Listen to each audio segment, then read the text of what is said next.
Yo, what's going on? What's going on? What's going on? How's it going? Good evening, good evening, good evening, good evening, good evening. Monday Night Raw, baby. Monday Night Raw.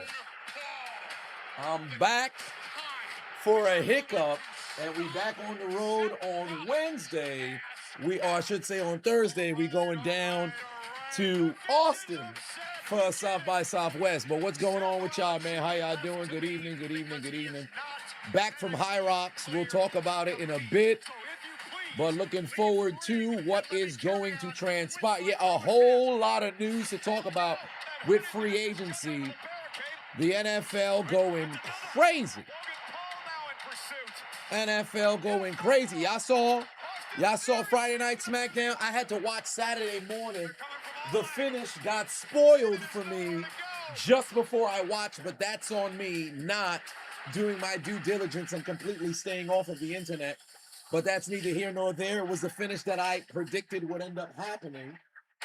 So, all that being said, a lot to discuss today. And we're going to have ourselves a very good time. Hopefully, y'all had a good day. I got to upload my video on High Rocks, by the way. Give me a second.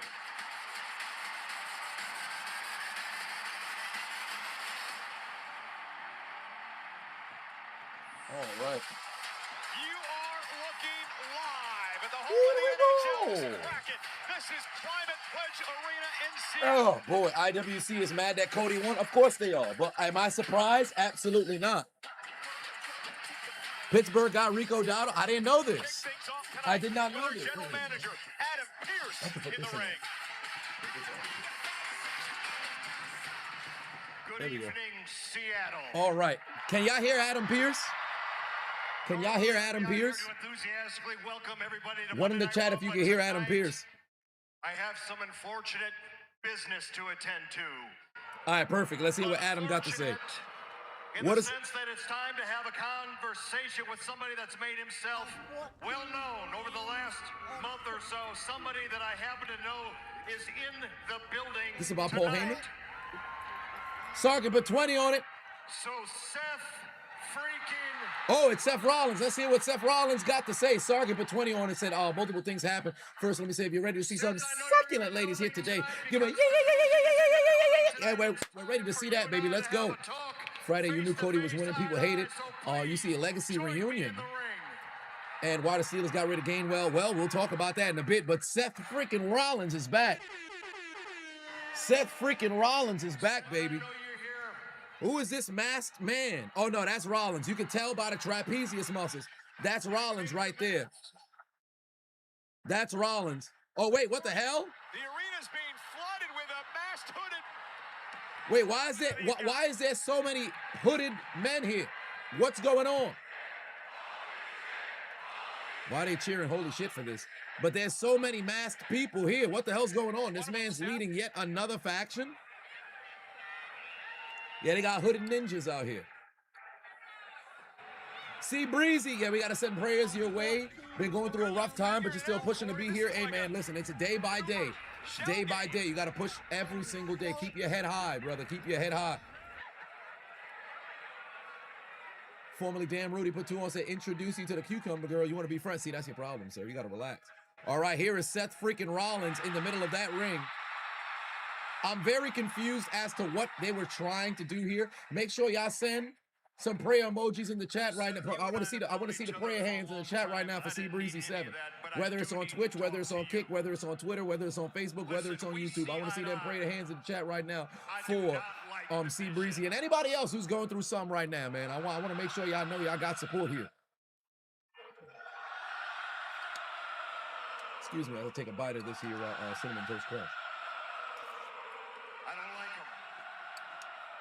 It's not my job to like or dislike people. It is my job to be the general manager of Monday Night Raw. So I want you to hear it directly from me. What you've been doing for the last month with all the black masks, it's unacceptable. Unacceptable behavior? Okay. Not because I don't think the Vision deserves it. Yeah. I think they deserve it, but because, Seth, You had surgery less than 5 months ago. That is true. He might not be medically cleared. You know how dangerous it is, what you've been doing week in and week out. And yeah, the drive-by attack and the escape, it's worked every time. But let me ask you this. What happens when it doesn't? Because you get away, or you have other guys in masks. I understand it. I understand it, but I don't like it because there's going to come a time when you don't get away. And when the Vision gets their hands on you, then what happens? And have you thought about that? Because you're not medically clear. He's not medically clear. Look at it. Best case scenario, you and I come to an agreement. We nip it in the bud. We stop it now. Because I'm telling you as a man, the worst case scenario is that they get their hands on you. And when they do get their hands on you, that worst case scenario means it's the end of Seth freaking Rollins. The problem is Braun Breaker, we don't know when he'll be back. If Braun Breaker's available for WrestleMania, they can do an unsanctioned match. Logan Paul, Seth Rollins, it just don't hit the same. What chance is so ridiculous in 2026? They got to let this bitch go. But Logan Paul and Austin Theory, it doesn't hit the same for the Vision. Not having Bronson Reed, not having Braun Breaker, it's going to be a problem. But we did see Paul Heyman get the curb stomp, so that's nice. But he's not active talent by way of wrestling. Let's hear what bum-ass Logan got to say. Damn, Justin, I'm sorry to hear that, man. Classmate, brother lost his life today, gunned down in a failed robbery. That's unfortunate. Seth freaking Rollins. Seth, there's a bullet with your name on it. And we don't give a damn how many masked idiots you got. They ain't gonna take it for you. So I guess, consider this worst case scenario.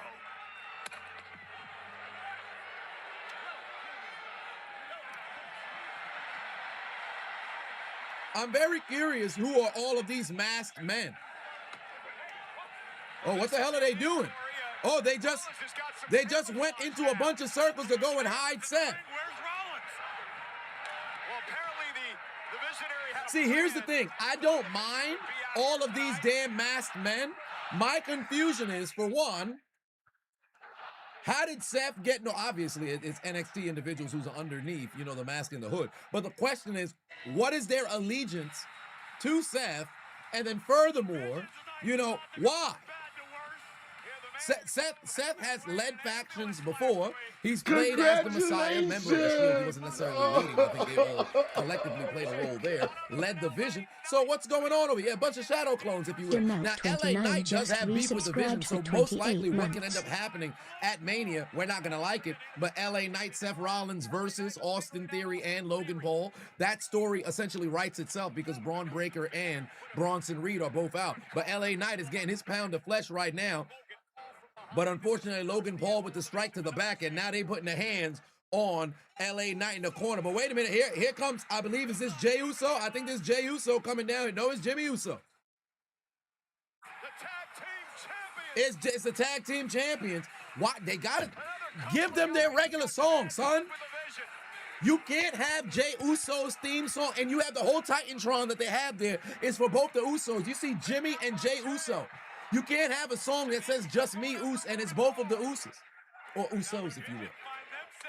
Change the damn theme song back to the, you know, down with that. Let's stop being, you know, disingenuous here. All right, let's get a BFT. No, we get a lariat instead. Down goes Logan Paul. Austin Theory knocked out the ring. The tag team champions and LA Knight standing tall here to open up Monday Night Raw. I need to see the 1D right now on Logan Paul. Send him to the shadow realm. Damn, but Austin Theory done grabbed his leg. He's out the ring. He's out the ring.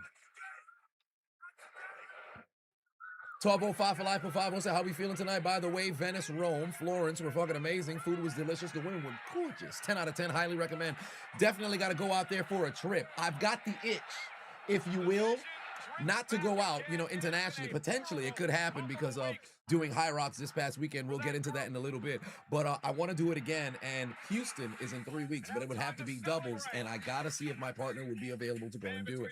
So we'll see. Or I'll see if I can find some secondhand ticket from individuals who paid for it, but unfortunately cannot attend to get an access to the Open so I can go and do it once more because I really, really, really want to do it again. So there is that. But yeah, I'm very curious what the move is going to be for WrestleMania here, especially with the Raw tag division. There isn't necessarily challengers for the Usos from where we stand. Vergocodent27 just resubscribed for 24 months. My brother, always forever love to you. Also my pats need to do something in FA or trade market. I don't want them to ruin my potential. Well, Virgo, for one, you have the benefit of coming off of a Super Bowl. So potentially you can have a destination in New England that could be relatively alluring to the free agents. However, because you have such a late draft pick, maybe you have to bank on second, third, fourth round, depending on what picks you have available. But you're gonna see who you guys can go out there and grab. Crazier things have happened. You know, it's very difficult, especially losing a Super Bowl, being able to go and get back. So we'll see. And if I'm not mistaken, Jalen Hurts is like the first quarterback in quite some time, since what, maybe Elway, to lose their first Super Bowl appearance and then return back and win. I think, let's see here, because Elway lost, what was it, 86? Because he lost his first appearance and then came back and won. Who else lost their first appearance and came back and won post Elway outside of Jalen Hurts? I'd have to look between what, 87? Elway went again, then lost 88. What was that? That was Montana, and who they played? Boomer Esiason, he never made it back. 89, that was 49ers again. They beat Elway again. He lost 3 in 4 years, was crazy. 90, yeah, Jim Kelly lost 4 in a row. 95. Bledsoe did win another one, but oh no, pardon me. That was Neil O'Donnell in the Steelers. He never went back. Unless he went as a backup, but that doesn't count. Bledsoe lost 96, went back with the Patriots again, but Tom Brady was a starter, so that one doesn't count. 97, who lost? Favre lost, but he just came off of winning one. 98, the fuck was what was the name of the Falcons quarterback? It escapes me. No, it's not DeBerg. No, it might be Steve DeBerg. Is it Steve DeBerg? I can't remember. No, it might have been Chandler. I can't remember. 99. McNair never made it back. Kerry Collins never made it back. Kurt Warner, that was his second one. Brad Johnson and Rich Gannon, I think that was his first. Delhomme never made it back. McNabb never made it back. Hasselback never made it back. Grossman never made it back. Brady, Warner, Manning, Roethlisberger, Brady. Cap never made it back. Gotcha, bitch. Manning. Big Tia is now following. Russell Wilson had won the year before. Yeah, nobody. Yeah, nobody. Jared Goff probably has the best opportunity, but I don't see that one happening. If Brady, you got Cam never made it back. Jared Goff is what you got him. Who lost in 19? Garoppolo, his time as a starter is pretty much done unless somebody gets hurt. Obafemi and Rusev coming up next. Oh my, looking forward to that. Yeah, so yeah, it's just hurt. So we'll have to see what happens with May. We'll have to see what happens with May. No, Ben won his first championship. Ben won his first 2 championship appearances, and then ultimately, you know, when he lost in the third. So it's what I was going through in the history was quarterbacks who made their Super Bowl debut and lost, and then came back and won. Since Elway, Hurts was the only quarterback who had the benefit of being able to go back and win. So in Drake May's situation, it's because history, you can't, you know, go against history. Albeit history can be broken despite the fact that it's opted to be repeated. But it's going to be an uphill battle. Oh, Jackie Redmond and the tag team champions. Starfighter Greg just resubscribed for 27 months. I don't give a damn about no Seth Rollins, Logan Paul, Austin Theory. They all the same to me. They got to get got though. You feel me? Let's go. We got receipts to hand out. You feel me? Come on, man. Listen, wait, just one more thing. You know, Jay, I remember a time that you and CM Punk were actually friends. Do you have anything to say about his comments to your cousin Roman Reigns last week regarding your family? I ain't got nothing to say to CM Punk. What? Look at him. Let's go. Hold on. Hey, but we do got something to say. Can you sell it? There you go. Wait, why are they going the other way now? Jimmy said maybe we got something to say. Jay seemed ready to disregard the comments. Jimmy said, all right, maybe we got something to say. Now they're going the opposite direction. I'm a little confused. You're getting a sneak peek at I'm a little confused. I like the fact that there's a dissension between the two. Jay is focused elsewhere. Jimmy's focus is, hold on, wait a minute, he disrespected the family. I like where Jimmy is at. I don't mind where Jay is at either. I just hope that they really do develop this here, because I don't mind when you have baby faces and there's a bit of dissension between the two. Jay is just solely focused on trying to get his get back on the division. And remember, there was already a conversation with Roman previously where Roman, of course, from the Rumble, slapping his cousin, all that other stuff. Big Easy 412 underscore just resubscribed for 6 months. Big Easy says, What's up, Chiseled? What you think about the pickups for the Steelers today? I like them. I don't mind it. I don't mind it. Disappointed that we lost Gainwell. Apparently in the chat room, they said we gained Rico Dowdle, so that's cool. I'm curious what the contract situation is. But yeah, we'll cross that bridge when we have to. A couple more donations done came in. We got questions regarding the direction of a lot of these different storylines, so we'll have to see where things go. Nathan Patuon said Travis Kelce returns for the 14th season. Well, good for him. I'm shocked that he didn't go and retire. I 100% thought he was going to go and retire. Oh, wait a minute. Io Sky is coming. Oh, yeah, she's staying on Monday Night Raw because her and Riho has officially, separated and gone their own way.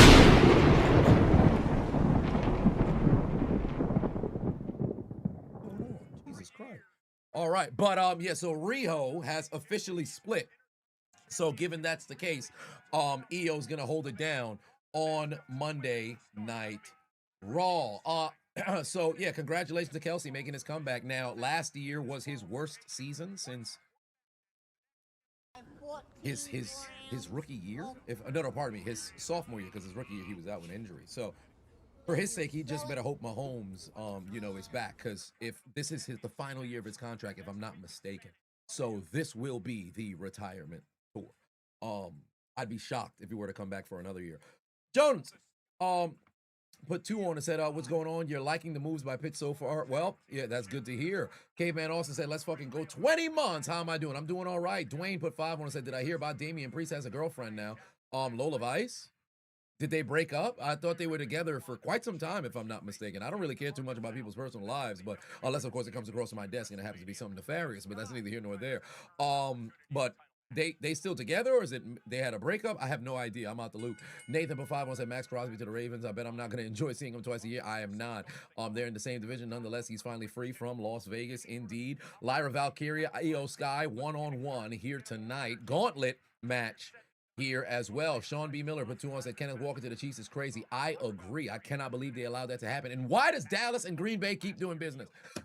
Matt put 2 on said start, bench, cut, trade Gonzalez, Kelce, Gronkowski, Gates. Okay, so for the longest time, I've always maintained Tony Gonzalez being the greatest tight end of all time. And I've always had Gronk there, number 2. Now, I do believe that Kelce, in my opinion, I've said time and time again, I believe he will retire the greatest of all time. However, all that being said, I still think there needs to be a case made for Gronk, because you have to take into account he may not be the greatest blocking tight end, but playmaking, blocking tight end, he is number 1 there. And he wasn't primarily a blocking tight end. He was a, pass catching, but he also had a terrifying ability to go and run block, pass protect, if you will, as well. All of that combined, you're looking at the greatest of all time. However, that being said, your best ability is your availability and production as well. You take into account postseason production and sheer on-field production from a pass-catching perspective. Nobody's better than Kelce. Yes, Tony has all the touchdowns. He has more yardage. But you take into account the playoff success as well. And furthermore, the fact that Kelce was indeed a driving force in the bulk share of those games. There was a 18-some game stretch where Kelce didn't have a bad playoff game. Like, literally, go and look it up, Pro Football Reference. This man was balling year in, year out, game in, game out. All that being said, I would start Kelce there. I would bench Gronk, because I think the 2 of them got to be there. Gates is the best touchdown catching, tight end that's there. Actually, no. Because Tony, he had, I think it was like 35 some touchdown catches with Atlanta. So Kelsey did pass him in receiving touchdowns with Kansas City, but he's still behind him overall. But all Gates did was catch touchdowns. He still could get a bulk share of yardage here. But of the four, I think he's the most inferior here. Of course, Shannon Sharp is my number 5. You could low-key put Sharp over. I don't even say low-key. You can make an argument that you'd have him above Gates because of his postseason success as well. Obviously, it's a team sport, so everything can't be attributed to one player. But if you watch Sharp or you study the game, you know the importance that he played. Although those Super Bowl games, he didn't have crazy numbers. But him being there as a decoy, playing a role, sliding the defense over, makes, a great case for how great he just so happens to be. So overall, to answer the question, start Kelsey, bench Gronk, cut Gates, trade Gonzalez. Dwayne put 2 on, said, what do I think of Lola Vice? Sexy. 1205 for life put 2 and said, who do I have for the QB1 for the Falcons? It's going to be Penix, and then if I'm not mistaken, Tua is coming in. So it's a very left-handed quarterback room, if I'm not mistaken. So there's that. All right, shotgun dropkick there from EO. They're going to a commercial break right now. 1-on-1. Lyra Valkyria, really? Singles success? I saw a tweet where they were making fun of when she did the whole Becky Stompers stuff. She hasn't really done anything since. And I really thought they were going to go and run with the her and Bailey, interaction and their breakup. 100%, I thought that could have manifested in a IC championship match at WrestleMania. But AJ Lee returned. So Becky is ultimately what ended up becoming the focal point for the IC championship division, all while, Maxine was sprinkled in there as well. But I would love to see Lyra Bailey, finally get to the climax of their story, because there's a story that's there. Whether they go after the tag team championships and then it ends up leading to a SummerSlam one-on-one match, I truly think they can put some butts in seats with the feud. Because when Bailey was doing this, I'm hot, then I'm cold, I'm yes, then I'm no, I'm in, then I'm out, then I'm up, then I'm down.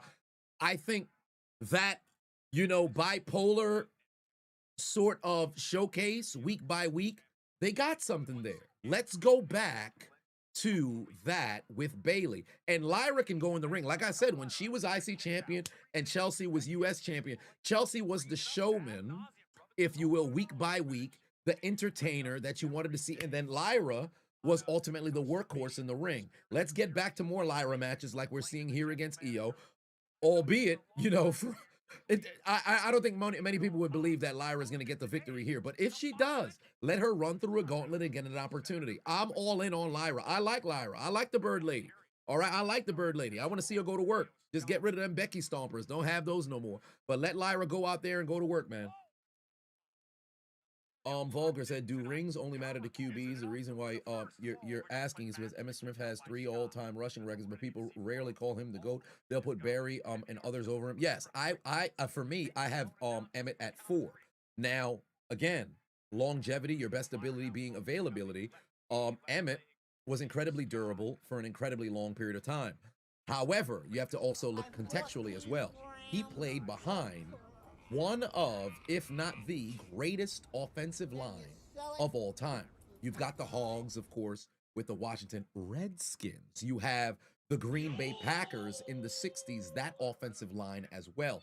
All that being said, he ran behind monsters.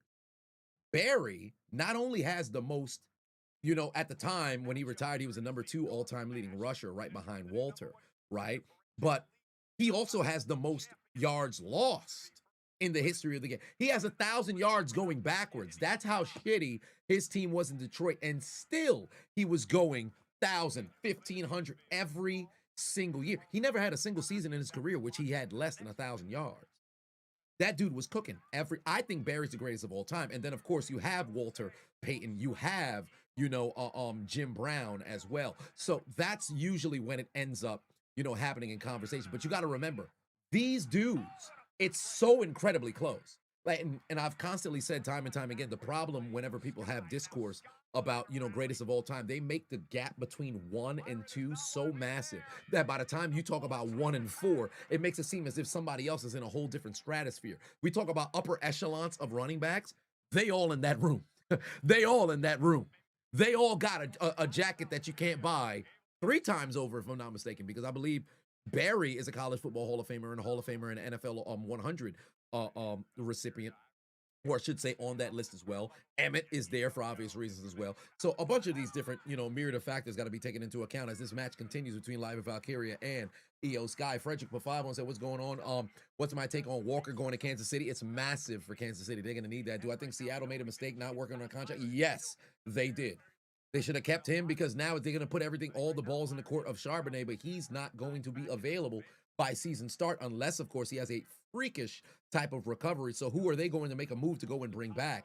I think they should have never let Walker go because, remember, Walker was being held back to a degree by the shift and change of pace with Charbonnet. Like, how many touchdowns did he have taken away, if you will, by having Charbonnet go in goal line situations? Seattle fans, you can speak for me. I've talked about it during the season as well for the past couple of years, in which you'd see Walker, I don't want to say do all of the work, but do a bulk share of work on drives. You don't find that suspicious? All of a sudden, now you change up. You don't find that suspicious? If you will. You don't find that KJB suspicious? In the building. What's going on? Jackson Gaming 34_7 Match rated my stream with continues here. 1 viewers. Between the Travis Etienne is going to New Orleans, so he about to be eating good. Pizza King First time that he separates 2004 from is Trevor now Lawrence in how following. long? His first year at Clemson, maybe? No, maybe his last year at Clemson. No, wait a minute, no. His rookie season in the NFL. I think Etienne came 1 year before Lawrence, right? Somebody let me know.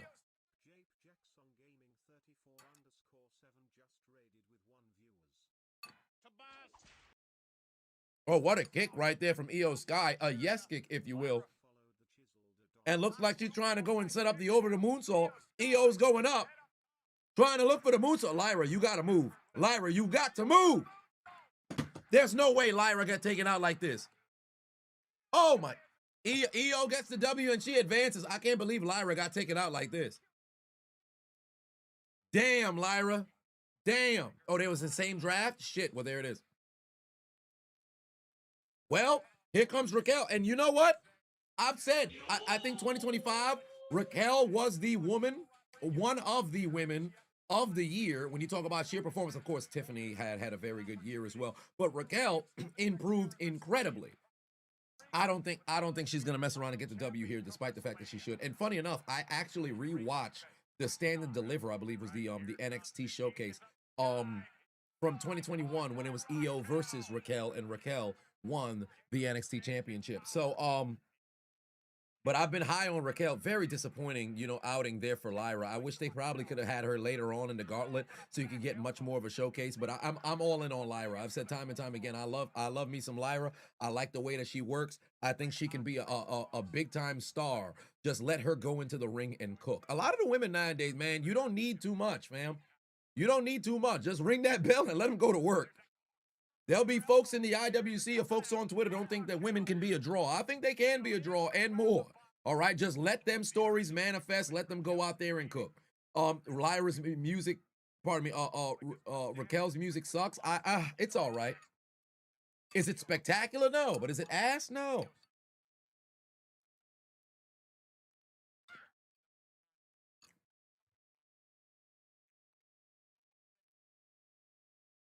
Have Bliss be the champion, no one else. I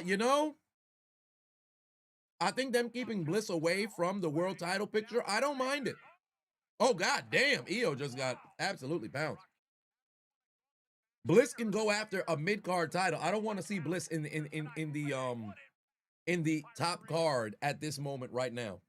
I don't want to see her at the top card at this moment right now. Because think about it. If you had a situation where you look at the top of the card on SmackDown, you got Rhea, who now just came over. Jade is there aesthetically wise.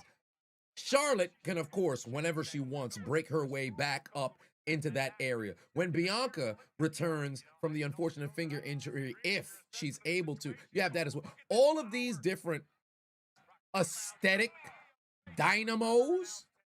Charlotte aesthetically isn't anything great, but she looks the part of being able to be in that top card, division area. Little Miss Bliss is going to be a little bit more difficult at this point, especially like somebody like Nia's dead and Nia Lash Legend is there. So keep Bliss away for now. Let her work in that mid-card area because she can still cook there.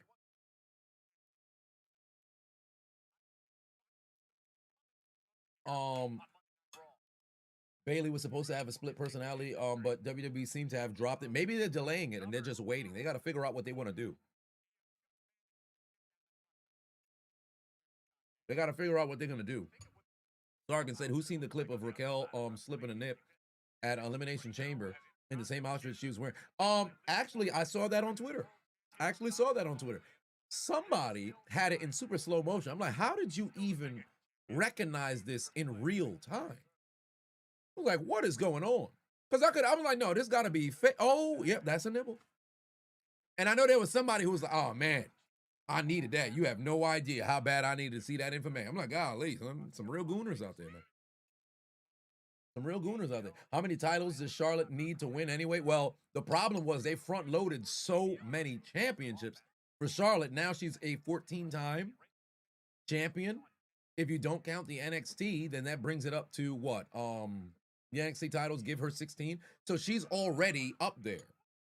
And most likely she's going to end up passing up her father. But what I don't want WWE to do is try to angle it as, oh, well, if Charlotte were to get to 18, now she has the most world championship win.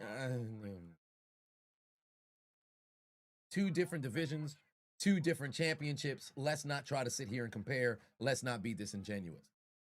But Charlotte has the most championship wins for the women. I'm just really, because I remember I heard, I think it was Michael Cole had said it, something of that nature. And then when John Cena had said if he or her were to pass him in championship win, I'm like, all right, let's not do that. There's 2 different divisions, 2 different gender championships for a reason. Let's not do that. Because you have, don't do that. Gonna take away from the I don't want to say take away from the legitimacy, but you're not the same. It's not the same. Some things should just be kept apart. Charlotte should just retire already. No, I disagree. I like me some Charlotte. Keep her away from the main card. But when she's there, business picks up. I wouldn't mind if Charlotte were to go into mid card and then start holding, maybe not so much open challenge now because it's getting dominated in the US Championship. But I would not mind seeing Charlotte in the US title picture, the Intercontinental title picture, have her hold that belt and then run a series of maybe like a year or so as champion, but putting on great match after match. Because Charlotte can still put on very good matches. She can still put on very good matches. But the only issue is when she makes it to the main title picture, it starts to get a bit redundant there. But she's been a great champion when she's champion.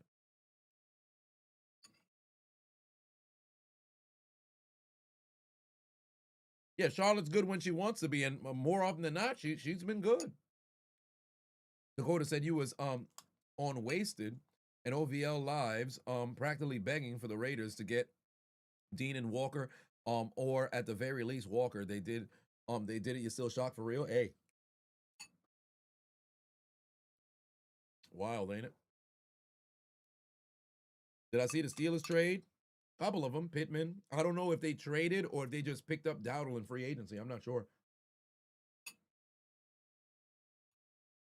Braden, Barry Bonds, yes, unfairly. As for Sammy Sosa and Mark McGuire, I mean, I get it, but for Barry, son never really legitimately got caught, if you will. But that's neither here nor there. Charlotte built like a PlayStation 5, built like a cigarette, but my God, can she wrestle? Oh, you've got to be kidding me. She got it on the roll-up. Really? Really? Wow. Wow. Raquel lost like that? Wow. Damn. Well, EO about to get jumped right now. Wild. I didn't see that one. All right. Yeah, EO getting fucked up right now. EO needs to lose. Whoever hell is coming out next. EO ends up winning on a roll-up, and Raquel loses. All right. There's a Tahana bomb on the hardest part of the ring on the apron. There's no way EO wins in this next match, whoever it is that's coming out next. It should have been Jacob versus Cody versus Drew versus Randy for the title at WrestleMania. You'll die on that hill. It still could potentially happen. Oh, what do you know? It's Ivy Nile. Hey, Ivy Nile got to get this W right here. She has to get this W. This could have been Lyra. Well, actually, no, that would have been better for a heel to take the win here. All right, Ivy Nile gets the victory. Oh, I like the fact that Ivy Nile was indeed taunting about it. And is it going to? Oh, yeah, it's Bailey. All right. We got Bailey coming out. Bailey coming up next. I don't mind EO losing like that. But I like the fact they didn't have her overcome the odds and then go and get the, because that would have been a little bit annoying, to be quite honest with you. But all right, that's a victory. Give her the victory. And now, for the unknown Adonis, one time for the one time. Say it with me. Yeah! Damn, look at Big Booty Bailey, big Booty Bailey, big Booty Bailey, big Booty Bailey, big Booty Bailey, big Booty Baby. Damage control. Big Booty Bailey, big Booty Bailey, big Booty Bailey, big Booty Bailey, big Booty Bailey, big Booty Bailey. Big Booty Bailey in the building. You have a feeling that Raquel is going to screw Liv out of the World Championship, resulting in the feud? You think it's going to happen at Mania or before Mania? Because could you imagine it happens before Mania and then she gets inserted into the match? That would be a very, very interesting, that'd be a very, very interesting scenario. But I just don't see that one happening. Most likely it's going to happen after the title switch. 14 grams of crap. Melvin for 5 said, random question. Who caused the most indignation inside of my soul, or the indignation invigorating inside of my soul? Nick Folk, Dirty Dom, the Pink Marble, or Grant Williams? Well, of the group, Dirty Dom and the Pink Marble would be at the top. Grant Williams, it's been some years. I'm not going to say I buried the hatchet, but he's been out with an injury. I think he's since returned, one way or another. Grant Williams, the least of the group. Nick Folk, it got to quite a pitch, didn't it? But after he left from Tampa Bay, I ain't had no problem with Nick Folk. I've said time and time again, that one in particular, that hatchet is buried. All right, so I should say Nick Folk is probably the least. Grant Williams would be in there at number 3. Pink Marble and I have a lot of problems. We don't see eye to eye. It's a marble. I'm not midget, if you will. Power over Pink Marble. That being said, that clitoris-like aesthetic bastard has been the bane of my existence for the past couple months. But Dirty Dom has been a thorn in my side for years. I need him hung upside down by the big toe on a string. Dirty Dom has been the cause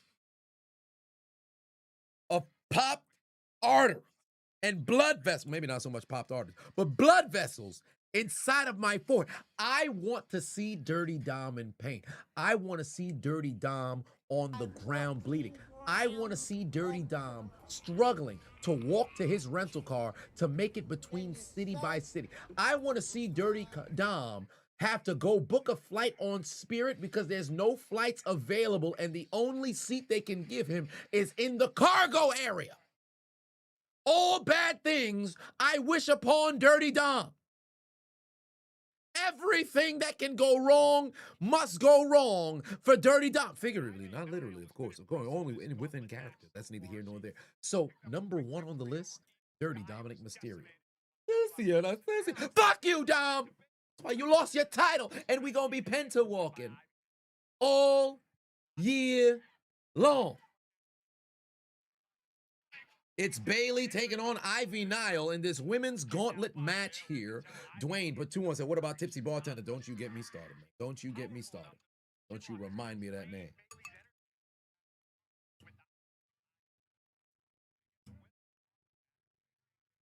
Yeah, Pittsburgh made some moves, indeed.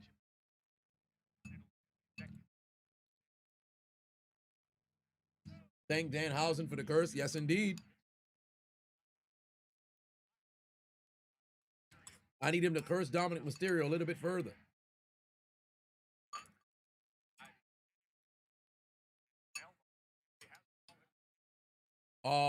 Yeah, we all hate Dom. Every single one of us in the chat room hates Dom.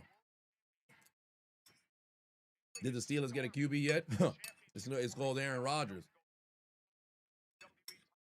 They about to give the old man a call once more, and he's going to make his way back to Pittsburgh.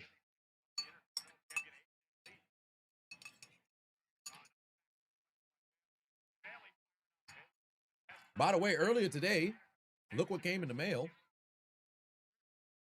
That Galaxy S26 Ultra. So most likely I'll have to transfer over the phone maybe on Wednesday. I think tomorrow's going to be a very jam-packed day, so I ain't going to have the time. That Galaxy S26 Ultra came in the mail, so that's going to be a good time. 1 terabyte on this damn phone. It ran me like $6 grand. I said $6 grand is crazy. $2 grand. But I don't trade in my phone. I'll hold on to it, especially given that this phone has all of the remaining text messages from the unknown Adonis, so I don't want to give this one away, at least from my last messages. So I'm going to hold on to this one. But yeah, so have the gonna take the SIM card out of this, put it into here, and then now this will most likely be my phone for another half of the decade until the 2030s is when I'm going to ultimately end up changing my phone in the 2030s. So I'm going to hold on to that phone for a while. Yeah, we signed Rico down. No, $2 grand, not 3. 2, because it's the 1 terabyte. So especially since I started making these those shorts, so there's that. It's a write-off at least. Yeah. So but you know how it ends up working. You don't write off the entire. I mean, you write off the entire phone, of course, but then it's not as if you get the full tax break for the amount. But there's ways to work.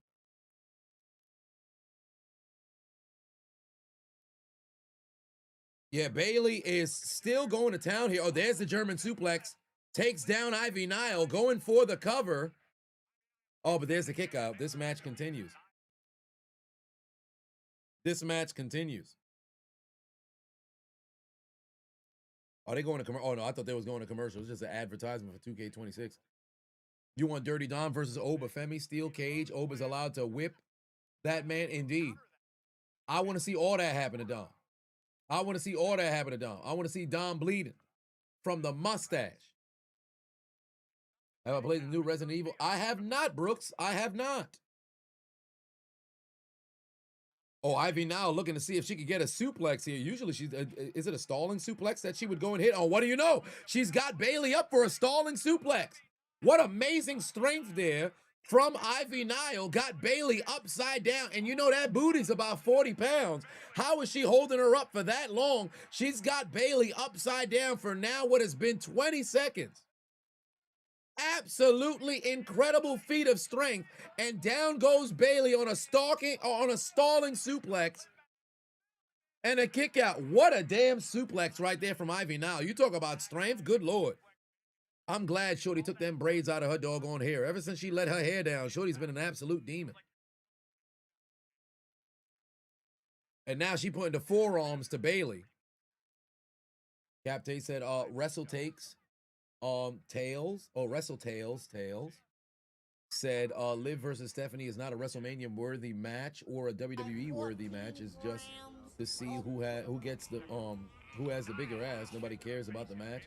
The only thing interesting about it is Dom. I don't think the only thing interesting about it is Dom, but I think they have to build to get to a WrestleMania worthy type feud. I think the feud, for all intents and purposes, is indeed weak. So I will agree that it's right now it's not what would be deemed, in my opinion, WrestleMania worthy. However, I wouldn't say it's just about to see who has a bigger ass, because that's clearly Stephanie Vaquer.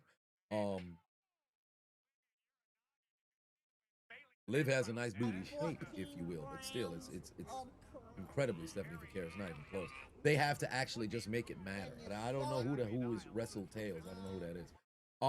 Kevlock put 2 on, said do a review on the phone. You gonna get one this summer. Do a review on the phone? I mean, I'm not a phone reviewer. I think you probably have to what's his name? Marcus Brownlee. He's a big time phone reviewer, and somebody else who's in tech, because I wouldn't be able to explain all of the specs and everything. I've just always been a Samsung guy. I'm watching, you know, right now Raw on the S23, which is my second phone. And then ultimately I use the S21 as the main phone until I switch the SIM card. So somebody else definitely will have a way better review than I would be able to provide for you. Albeit, you know, maybe there'll be a bit more I don't say relatability, or maybe because it's me, maybe you'll feel much more safe and secure if somebody giving you the review there rather than somebody who you have no particular relationship or viewership history with. But yeah, I watched those same videos that said, hey, maybe this is a good move to go and buy the phone. Bailey to belly got the 3 count. Bailey's got the W. And she advances. NY Legend Batuan said, Ivy now strong as a motherfucker. All that cake from Bailey. Yeah, she was holding it up upside down. And oh boy, it's Asuka. It is Asuka who is coming out now. And Bailey is going to have her hands full. Bailey is going to have her hands full because here comes Asuka. Dwayne, for 5 said, Dominic Mysterio be like, you're just upset that you don't have Liv Morgan feed you chicken nuggets. Hey, whether it was Liv Morgan, god damn, Asuka just got absolutely blasted. Bailey came flying through the middle rope with a suicide dive, and I think she might have just broke Asuka's nose. God damn. Oh wait, she just threw Kyrie into her. Oh, but Asuka just caught her with a roundhouse. Bailey just got floored with a roundhouse. Is Asuka bleeding? Yo, look at this suicide dive. That big God, that elbow right there to the nostrils. Hold on, wait, they got it in slow motion. I need y'all to see this. I need y'all to see. Look at this. Bam, right there. I know the color's distorted, but it was right there to the nostrils. What a clubbing blow. Or I should say a clubbing. Elbow!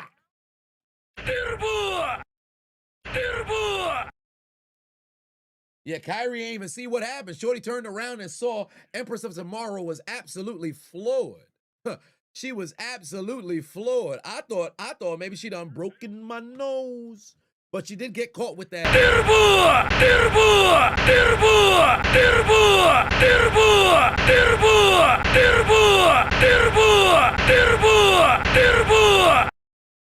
Got caught with that. Oh wait, I gotta post my High Rocks video. Hi, this is me completing my very first Oh wait, High oh, Rocks that's good. competition. Up Yeah. until a couple of months So ago, I didn't even know yeah, what she High got Rocks caught. The was. women When I at work asked about remind you of Bailey. Her ass is huge and she's married. Oh really? Interesting. Hey, shout out to the big booty women. Shout out to the big booty women. Big booty Bailey. Big boot. Shit, fuck it. We're gonna run it back one more time. We're gonna run it back one more time. Say it with me now. Yeah! Damn, look at big booty Bailey, big booty Bailey, big booty Bailey, big booty Bailey, big booty Bailey, big booty baby. Dance control. Big booty Bailey, big booty Bailey, big booty Bailey, big booty Bailey, big booty Bailey, big booty Bailey. Big booty Bailey, big booty Bailey, big booty Bailey, big booty Bailey. Indeed. It is going to be a showdown here. And I believe what was the final match of the women's gauntlet? So there is that. But yeah, High Rocks this past weekend was cool. You'll see the video. I mean, I'm gonna upload it right now. It's a short, under 3 minutes. So if you wanted to go and tune in, feel free. If not, after the broadcast, feel free to go and tune in there. But it was very nice. I got a bit of the itch, like I said earlier. Potentially, if I can go to Houston, that would be great. In 3 weeks, it'd be a very quick turnaround. I'd probably fly there in the evening, do the race in the morning, and then return back in the evening. So there's that as well. I will be in Texas for South by Southwest Thursday up until the following Thursday. I'm gonna be there for a week, so it's gonna be a very, very long week for me. But that's neither here nor there. I have to once the Chiseled Adonis Awards. I really want to have that finished tomorrow or Wednesday. It's been very, very, very, very, very tiresome here, to say the least. A lot of things happening. In fact, right now, I'm still waiting to get an update from my father because my godmother fell and she's in the ICU as we speak. So a lot of things going on. in the personal life of the Chiseled Adonis, but that's neither here nor there. We soldier through. What spots did I check out in DC? I went to a burger joint. What was the name of the burger joint? Capital Burger. That was pretty much it. Everything else was primarily locked in total towards the race. But outside of that, did not have anything else going on while I was out there. So trying to figure that out. No, my godmother, not my grandmother. She's ironically, she is my actual cousin. So she's my mother's cousin. So it's not just like one of those, oh yeah, it's a family friend, and then name them godmother. She is my cousin. So yeah, so she's in the ICU right now, trying to figure that out and what's going on. So I have to wait for my father to give me a call back. AJ said, for anyone, do not look up Wrestle Tales or any wrestling opinion or wrestling reports. You shouldn't look up to anyone for their opinion, but if you do, okay, yeah, that's fair. Yeah, too many people find themselves, Googling, if you will, trying to hear other, because you can always hear other people's wrestling takes. I don't think there's an issue with hearing people's takes, but then when you take them as, I'll take a play out of the Kardashians book. You take them as Bible, if you will, and the official word, I think that's kind of where it gets a little weird, if you will.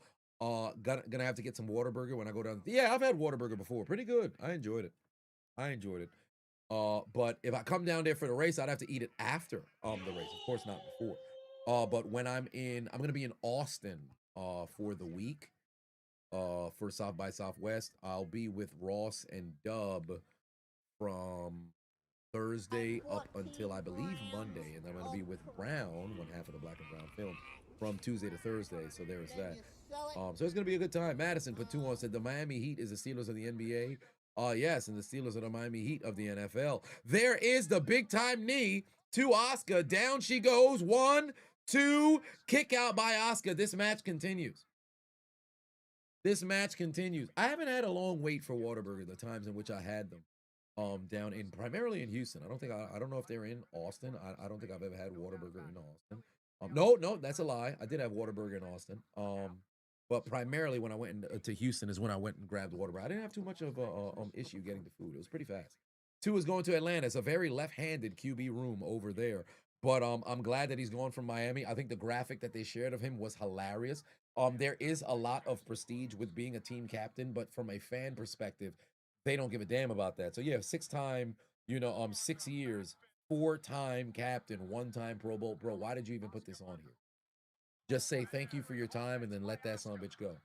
Led the league in passing, all that other stuff. Just have that there. Don't 4-time captain. Nobody. The fans do not give it. We don't eat Whataburger no more.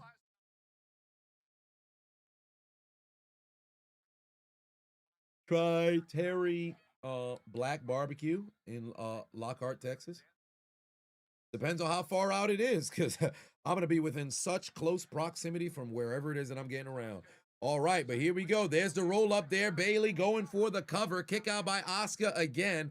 This match continues in this women's gauntlet. Backslide coming from Bailey. Asuka with the counter. Bailey to belly connects on top of the Slim Jim. Here we go. 1, 2. Kick out by Asuka. This match continues. Yeah, Kairi Sane looked like she was a little bit disheveled outside of the ring as that cover was happening. As this match continues, my favorite cheat meal.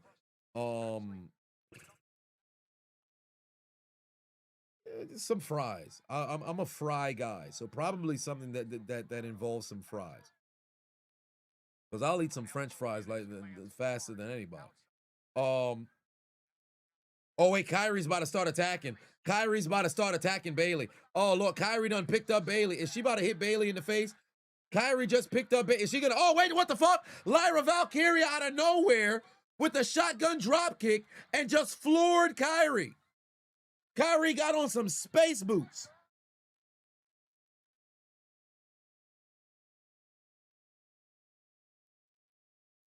Oh, damn, Asuka caught her, and she's got Bailey in the Asuka lock, but Bailey's not all the way locked in. It's somewhat of an armbar. Oh, no, wait, no, she's got the Asuka locked in now. She's got the Asuka lock in now. Oh boy, Bailey rolls through. She's going for a cover. Oh no, but the shoulder is up. The shoulder is up. Now Bailey looking to roll through. Rose plant, Rose plant, Rose plant. Come on, Carafe. 1, 2, 3, yeah. Bailey wins. Bailey wins. Bailey wins. Let's go. Let's go. Bailey wins. Bailey wins. Let's go. J. Mark said, do I think Clarissa Shields is delusional for saying that she could beat a men's champ in boxing? 100% she is. She's out of her mind. Let's go, Bailey. Yeah! Damn, look at big booty Bailey, big booty Bailey, big booty Bailey, big booty Bailey, big booty Bailey, big booty baby. Dance control. Big booty Bailey, big booty Bailey, big booty Bailey, big booty Bailey, big booty Bailey, big booty Bailey. Let's go. Let's go. That was all right. Bailey got the W, and she's won an opportunity at that Intercontinental Championship. That's what we want to see. And what do you know? This is actually full circle here for Bailey, because you know how much she loves AJ Lee. Because remember, when I'm hugging your neck now, I'm hugging your neck now, Bailey. And that was what, 13 years ago? That was some time ago. Oh, man. This is all right.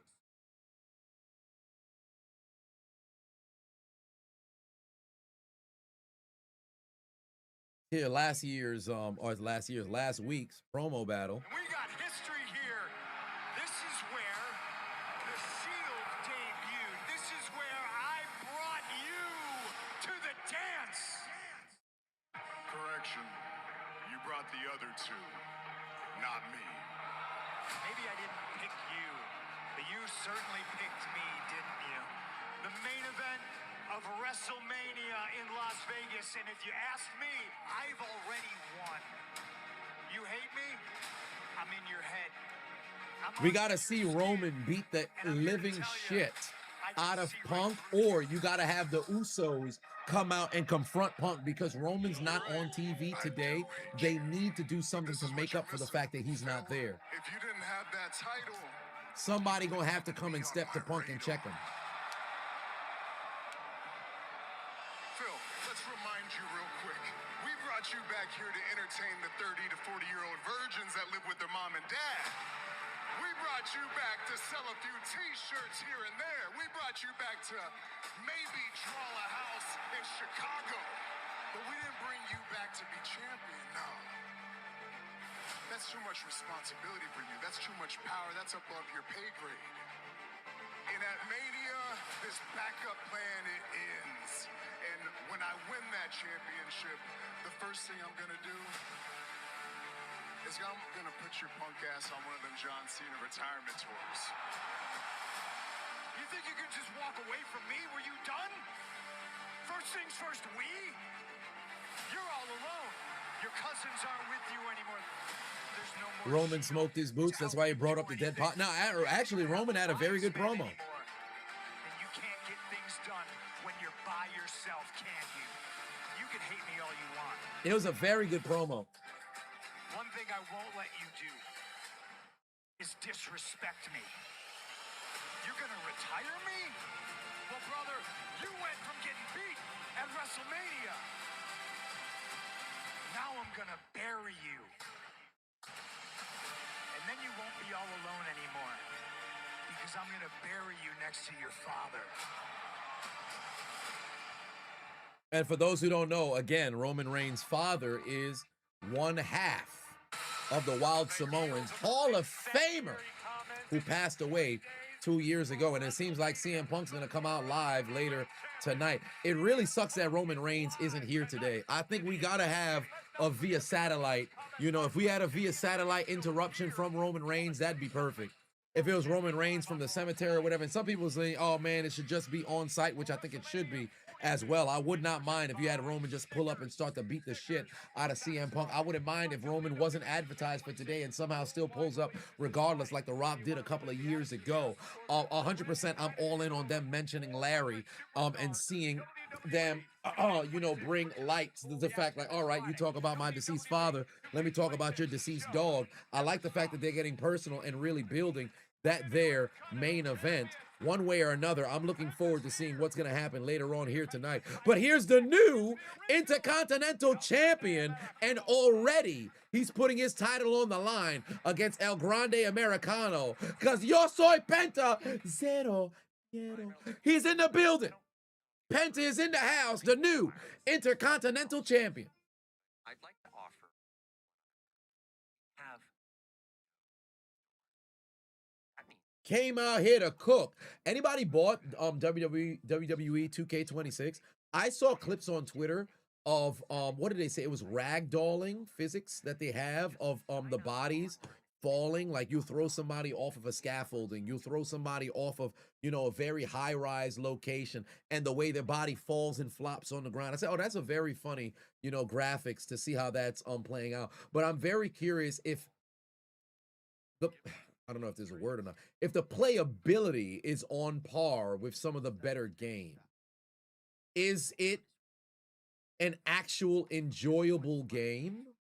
Or is it just one of those, hey, they got new superstars that's in there, it's the most recent, so it's just bearable if it is. Like, is it an actual better game? Because I have 2K24. I played it literally a couple of times, and I don't know, it doesn't give me the same feel as I did when I was playing No Mercy, which is No Mercy on the N64. Maybe even Here Comes the Pain, Day of Reckoning. Like, is it playable like those, or is it just, hey, here's the most recent game, 2007?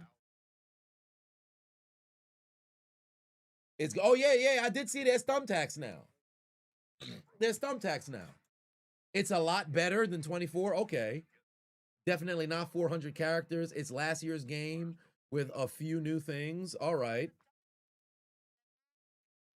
No, because naturally, with the games that we grew up with, we have nostalgia, so we'll always end up inflating it a little bit more. So, but nonetheless, it's like the playability of some of the older games, like even if it's so archaic, if you will, it's smooth for me. Like Madden now, if I were to, because when I was playing Madden 25, I didn't even play that much, but when I was playing Madden 25, it's not as smooth as playing like Madden 06 for me. It's just not. Biggest free agent shocker so far, fucking Alec Pierce getting a 4-year, 114 million, 80 million guaranteed. Like, what the hell? How did that happen? Now, I don't know if he was set to be a free agent or not, but that's crazy to me.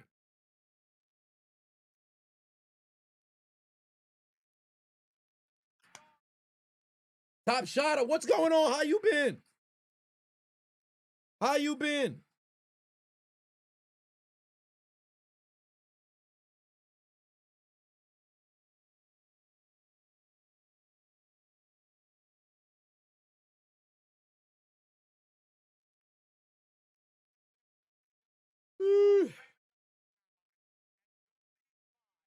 They said WWE Hall of Fame on Friday starts at midnight is crazy.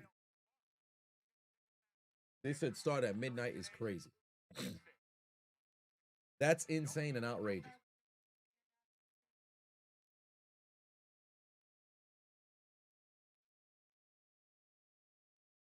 Wait, Byron Saxton was interviewing Natty. I'm here to tell you that the truth hurts and that hearts don't lie. Thank the Lord. Yeah, beat up Natty. Beat up Natty, Maxine. Why didn't I see that during the commercial? Oh, no, I think I just turned the VPN off. I got to turn it back on. Beat up Natty. There you go, Maxine. 1A, 1A, 1A, 1A, 1A. Big boot. Big boot. Break her face. Break her face. Right hand, left hand, right. No. God damn it. It's Danhausen and El Grande Americano. We were watching Natty get her ass whipped. Go back to Natty getting her ass whipped. Let's listen to Danhausen. He could put it on, he could double the money, it would be great. And actually, you know what? Let me just try yours on. Look, rule numero uno, you don't touch a luchador's mask. Okay, now look, you seem like a nice guy, you got great ideas and all that, but I got no tiempo for this. I got an Intercontinental Championship match right now, so please, vámonos. Vamos. Whatever, just... I don't know what that means. It means you gotta go. You want Danhausen to leave? I gotta focus. Oh, you don't want to join forces with Danhausen? Well, you are cursed. Gracias. Oh, wait a minute. See. El Grande Americano's cursed. Oh, no, that's not good. He's going to lose. Oh, well, damn. Cursed. Joke. He what the hell? Is that the other El Grande Americano who is stalking him from behind? Oh, boy, he's in trouble. He's in trouble. And presented by DoorDash.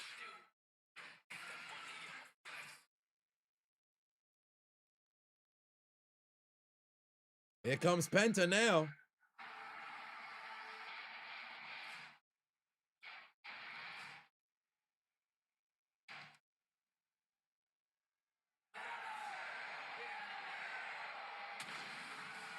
All right. Here we go. Here we go. It's Penta, the new IC champion. You already know what time it is. You already know what time it is. We got a Penta walk one time for the one time.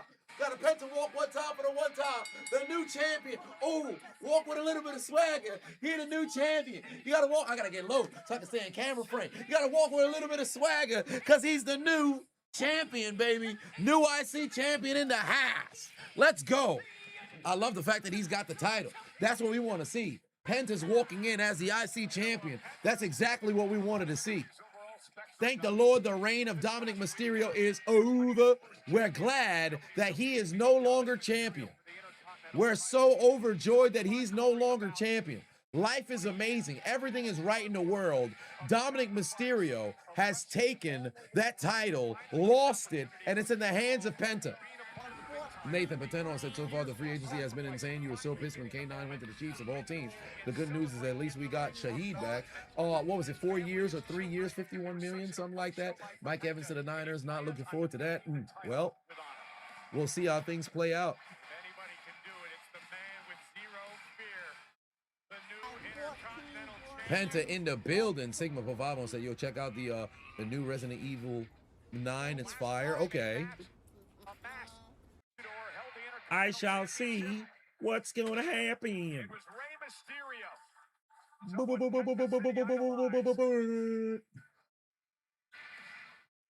Man, the entrance goes hard with the title now. The entrance goes hard with the title now. You can feel the love from the WWE fans every time this man steps into the arena. Absolutely. A true Max Rich's story. Man who found himself starving in the streets in Mexico before he found wrestling. It became his passion. Joe Burrow might die. Yeah, you got a freaking Max Crosby going to the Ravens is crazy. Where's Dom? He's usually the first person shown. Well, he's lost the title. Surprisingly enough, he didn't come out to cut no promos, nothing of that nature. But Penta in the building, ready to defend his championship, and he's got a live mic.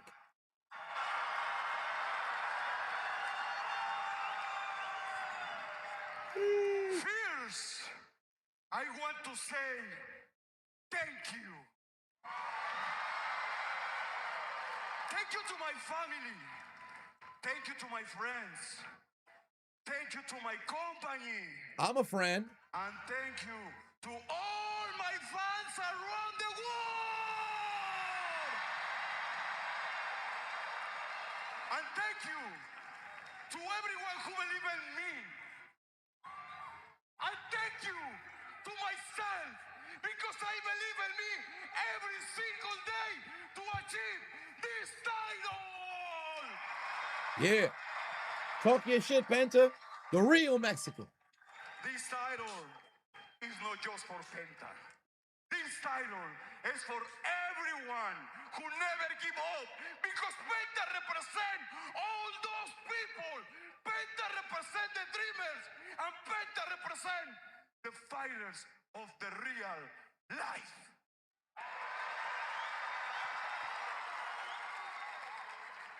This title is the result of a lot of hard work.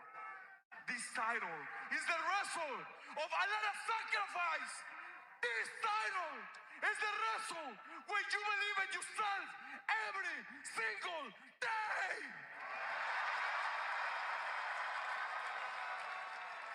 And now, and together, we make history. Okay, they taking it to Mania? Because now, I'm here as your new Intercontinental Champion!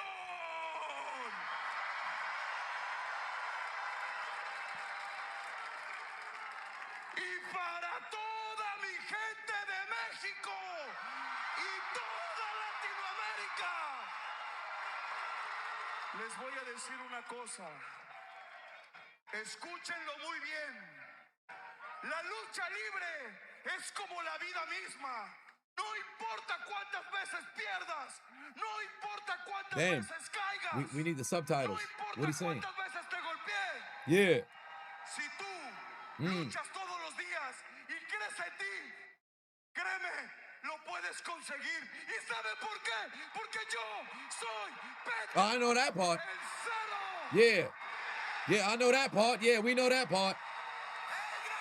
Something in Spanish. Yeah, talk your shit. Subtitles. Yeah, the moment he done switched over to the SAP, I didn't know what was going on. He could have been saying anything.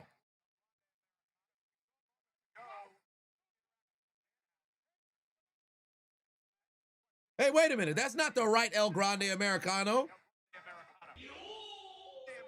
That's not the right one. Hey, that's the wrong non-Mexican posing as a Mexican.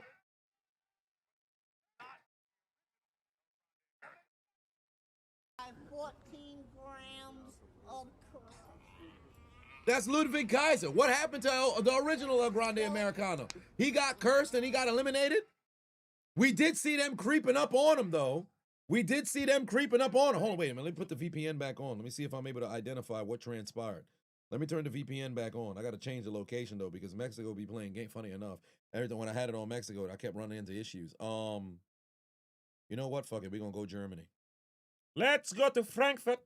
We'll go to Frankfurt. All right, so you saw them sneaking up, getting ready to slide on them. Gotcha, bitch. Let that Brunson 4-5 Burner fly. 1946 is now They ain't got- following. For whatever reason, in Frankfurt, they don't have the stream. So let's go to Melbourne, Australia. We'll leave Frankfurt. No, in fact, no, we'll just go to the UK. We'll go to the UK. To the Docklands. To the Docklands. Where people eat fish and chips, ham and cheese for breakfast. Let's get the live stream and see what transpired. Is it due to the curse? And looks like the title is being lifted up. Indeed, shout out to the UK, it's working. And this is going to be the championship match. The IC title is on the line. It's Penta taking on El Grande Americano Part 2.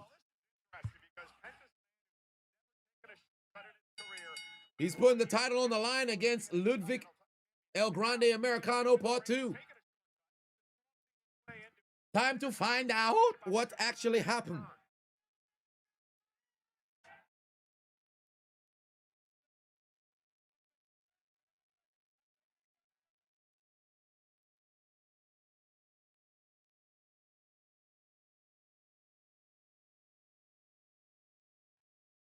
Raider Nation still wants Jalen Carter.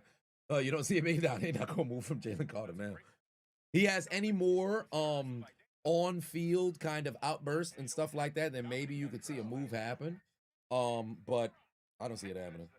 I will tell you this much. I was actually talking to Mr. No IG earlier today about my frustration with the Giants and the Eagles organizations with their rotations of Jordan Davis and Abdul Carter. I don't understand why they're not on the field for 90 to 95 to 100% of the plays. They should be 4-down linemen as far as I'm concerned, because both those fucking teams have monster D lines. And really, really, really should be hounding and getting after the quarterbacks all season long. Not only last year, but also next year as well. Bronny Gamer in the building. What's going on? High Rock's video is up now on the YouTube, IG, Instagram, YouTube, IG, TikTok, and Twitter. Uploaded right now. Facebook as well by way of IG.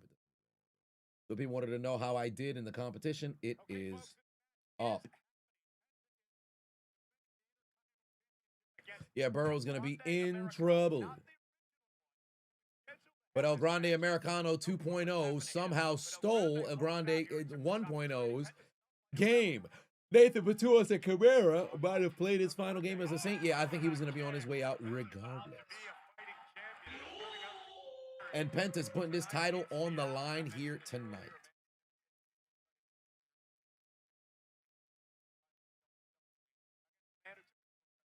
Falcons got Nick Folk. This will probably be his last stop because he's got to be like 42 at this point.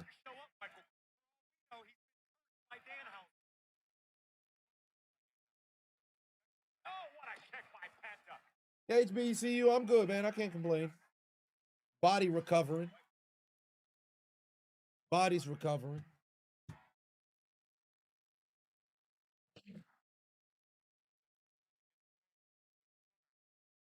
How much of this match? Wait, how good of a match will it be? Jacob versus Obafemi, and the winner gets added to the main event of WrestleMania? No. No. For one, it's too soon for that match. Two, it doesn't make sense for Obafemi, because how does he get into the situation where he could potentially be added to the main event? He's done nothing to be there. Yes, he's wrecking talent, but who do you beat? Kit Wilson? You had an interaction with Rusev. You beat up some other talent here and there. How do you immediately get a chance at the main event? No. Jacob Fatu, most likely him and Drew will end up finding a way to make this a four-way, situation. Or the Miz, come on. So, no. Untitled. Boat. TV in the building. What's going on? Wait, the Pittman contract is a 3-year, $59 million? Oh, geez. 59. We got that money? Yeah. At least we got another receiver. He was a number one in Indianapolis, and then you got DK Metcalf. Why the fuck didn't we make this move last year? Now, I don't know what the contract situation with Freiermuth is, but I'd like to see Freiermuth come back. Make sure that we hold on to Washington, and he's able to be healthy and available next year. Drop a little bit of weight if he can. I know Jonnu Smith is gone. I'm not really upset about that. I don't even think we really utilized him as well as we could.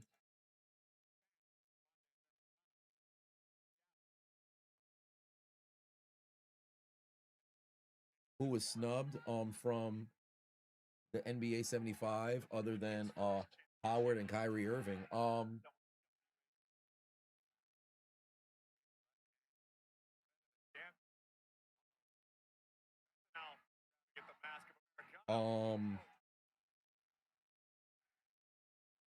Vince, maybe? I don't know if Vince made it. I want to say he did, but I'm not sure. 14 grams of crap. Then you sell it. There you go, Penta. Great kick. Nathan Bafavo said Nick Folk had a great career in the NFL. Been in the league since 2007. 1,862 points. Could potentially get another get to 2,000 if he plays a great 2 years. Yeah, it's a possibility, but I don't know. Carter didn't make it. Well, there it is. No, Clay. No, I would have probably ended up having Vince before Clay. But yeah, Dwight Howard is the most egregious because how the fuck? I think it was AD who made the list. And Lillard may have made. I can't remember. It was Lillard who ended up getting, but Dwight Howard not being on that list is crazy. T-Mac didn't make it either. Shit, I thought T-Mac made it.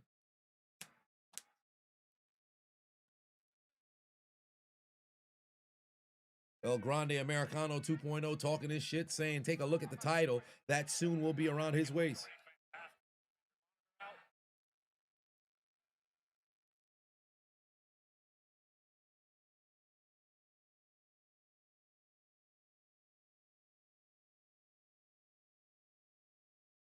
Dopehead Dwight, yeah.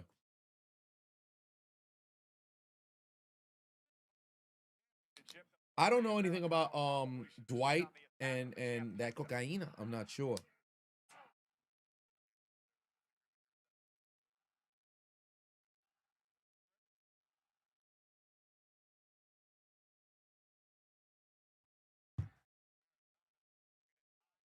You pick up Pittman every year. Hopefully, he finally gets some touches. Well, we'll see. Oh, I thought El Grande Americano tied Penta's headband to the rope. Oh no, he did. He tied it to the rope. See, I knew I wasn't wild. I'm like, yo, I could have swore he tied it to the rope. Wait, but why is he untying it? He shouldn't have to. No, this doesn't make any sense. Why would the heel tie his head to the rope and then ultimately untie it just to go for the cover? If I was him, I would have kept it, and then the referee would have had to go and untie it. I don't like that. They did it during the commercial break, but he tied the headband to the bottom rope, went off to go and drop kick him. That's fucking beautiful. That should have been on TV rather than during the commercial break. I would hope when they come back from the commercial break, they actually showcase that to the nationwide global audience, bro. Nationwide global, to the global audience. I hope they get an opportunity to see that. Well, probably nationwide. I don't know why I said global, because globally, if you have a VPN or anything, you'll be able to see commercial free. But that was magnificent heel work. He should have never went and tied it off himself to go for the cover. He should have went for another drop kick, and then the only reason why he stops is because the referee says, hey, I'm going to try to go and, DQ you. Boat TV giving out gifts. Black Reggie just got a gift. Nathan Pafavon said, if Chauncey Billups is guilty, his coaching days are over. He's a terrible coach anyway. I would tell him to put his motherfucking head back down. Yeah, they were tripping. Them dudes wilding. What the fuck you gambling for? Doing too much. NY Legend put 2 said, how you nearly 7 foot tall on coke? Nah, a lot of people were messing around and being on coke. Apparently, it's the party drug. Yeah, I remember the story when I saw cocaine for the first time in my life in Miami. Despite the fact when I was in college, folks was coking up, but I never saw it, so I didn't know. I remember when I was at a party, folks thought I was a dealer. I'm like, nah, I'm just here. Asking, hey, you got that white girl? I'm like, no, we had a white school. I may have a white girl here. I got your white girl, do I? You with her? Like, nah, you. Oh, no. Oh, hold on. Wait, I love my father. I can't do that. Story for a different day. Sean Pavavo said Mike Evans to the Niners means Untitled Blood just we subscribed. We already knew that. Bo TV said, love the content. I appreciate you, brother. And also subscribe with Prime. Much love. 2000 was a great year for the WWF. So many moments and matches from that year, including some hidden gems / underrated matches. Yes, indeed. 2001, of course, gets a ton of notoriety because 2000 gets overlooked because Austin was out until the tail end of the summertime. So that's why, or I should say, in the fall is when, because Austin came back, what, September? Austin came back September? I want to say it was August, but it might have been September. Or was it October? No, I think it was September of 2000. So a lot of times 2000 gets overlooked because Austin was out for a period of time. But man, 2000, Rock, Hunter, Triple H, feud of the year. And I say whenever people always, and I talked about it before, so I don't want to get too much into it, especially during this Intercontinental Championship match. Triple H was the best heel in the business in 2000. And yes, did he always attach himself to the top guy and have feuds with the top guy? Yes. But I'm not going to sit here and allow people to make it seem as if this dude was just absolute ass, bro. Y'all not doing that. I understand you don't need to like Son booking decisions. Maybe you didn't like Son's career overall, but y'all not going to sit over here and make it seem as if Son was just a muscle or, a fucking scrub, son. I don't like when people do that shit. Be willfully disingenuous. Sean B. Miller, for 5 on it. My guy, for the Forest Bump. Oh, my. King Milton said, wish Stone Cold Steve Austin had more time. I was thinking about that literally yesterday. Because Austin retired at 37 going on 38, or 38 going on 39, because he was born in 64. No, he was 38 going on 39. He retired in 2003 and then ultimately never had another formal match. He had segments and everything, but didn't have a formal match until WrestleMania 38. I really wish we got more Steve Austin, though, because he really only had 6 years at the top and used really 5. Because 97 was the coming out party. I know Survivor Series 96, but 97 was Austin's fucking year. All of 97, all of 98, bulk share of 99 until the tail end of the year. Came back 2000. You had a couple of months. All of 2000. Well, sell it? bulk share of 2001 because he did miss about, what was it, 2.5 months due to injury. 2002 midway, and then you got a couple of matches, 3 matches 2003, and that's it. Like, we had Austin at best 5 years on TV total. Like, brutal, bro, brutal. At his peak, of course. But underrated, Austin 97. I don't think he gets enough credit. Everybody talks about full-on Attitude Era Austin. End of the golden, the great, the not golden, the new generation going into Attitude Era Austin. Spectacular. From Survivor Series 96, or really going into Royal Rumble 97 to Survivor Series 97, literally every single show, watch Austin. You could tell this guy's gonna be the best in the business, and he was.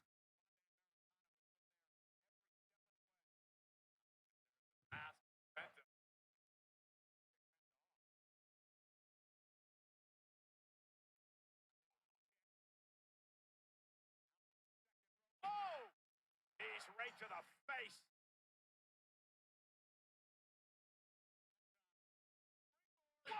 Oh, Mexican Destroyer off the springboard connects. Here we go. 1, 2, 3. Penta retains. What a maneuver. Springboard Mexican Destroyer to take down Ludwig Kaiser for the victory.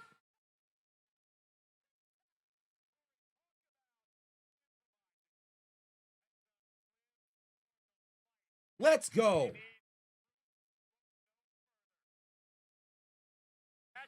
He got him with the backstabber and immediately went right into the springboard Mexican Destroyer. Let's go.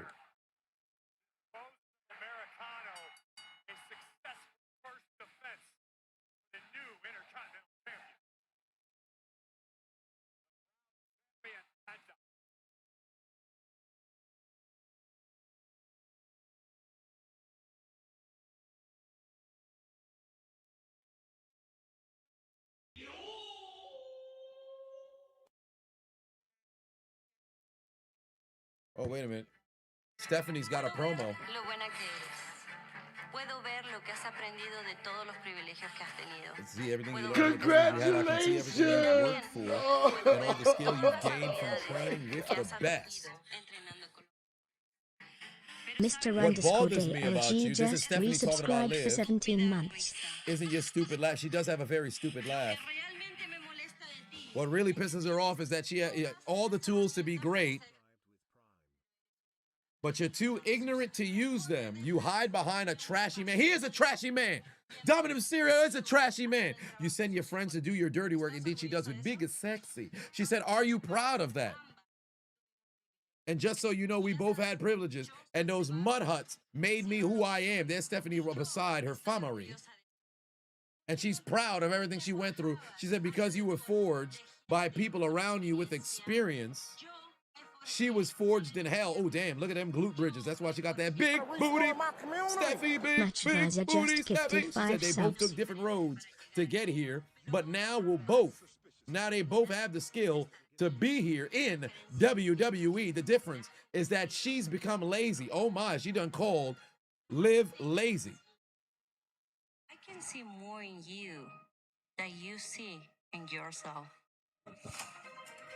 Oh, she's giving Liv some advice. She said, I see you, you have a fierce opponent in you. But on the contrary, I should say, you see yourself as a cheap blonde. She is a cheap blonde. I mean, some people would be willing to pay the fee. She said, you always take the easy way to get the championship. Oh my.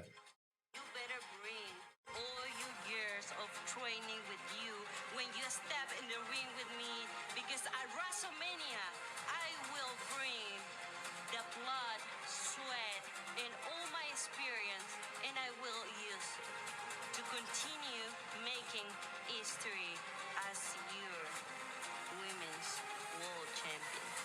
Okay, I don't mind that. That was all right. I like the fact they had the subtitles in there, made it work. Yeah, she called her a bitch in Spanish. They didn't have the punta there. You gotta be kidding me. You know what? Don't even be upset. Get back at what you did. We're gonna get you back in the title picture. Hey! This is great. Dominic. Have you guys seen Finn? No. I've seen him all day. You know what? I'm gonna find him. All right? Liz, I gotta go out to the ring. There's something I need to get off my chest. Okay. Do you want us to go with you? Of course. Yeah, I'll be right there.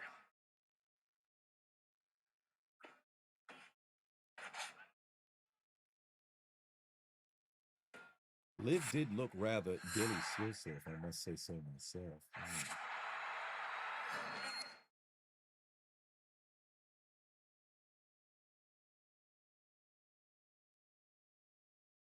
Matt giving out gifts. Donation. I appreciate you, family. Yeah, Liv looked delectable. And it looks like they're getting ready. Oh, they're cheering. Somebody's getting ready to come out now. The lights just went out. Oh, it's Danhausen.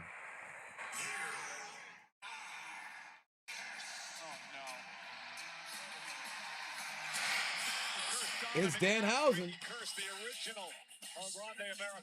Let's see what Danhausen has here to say. He's coming out right now. Danhausen making his way down to the ring here. I wonder what he's got to say. Have you guys seen We'll see what Danhausen's got to say. Yeah, he's out on a commercial. Now, I just went back just to go see, take a look at Liv, because she is looking rather diddly umptious. But let's hear what Danhausen got to say. Yeah, he's here. He's got a mic. Let's hear what Danhausen's got to say, ladies and gentlemen.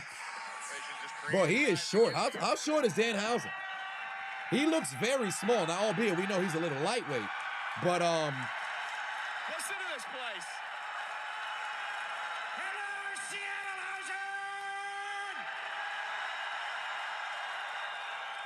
I am Danhausen. Very nice. He's 5'10", 180. He's only 1 inch shorter than me. Why the fuck he look so small? Maybe because he's 1'8". What? Danhausen's goal. T-shirt boy, where are you? You, come here. All right. Here's some T-shirts for the Fanhausers.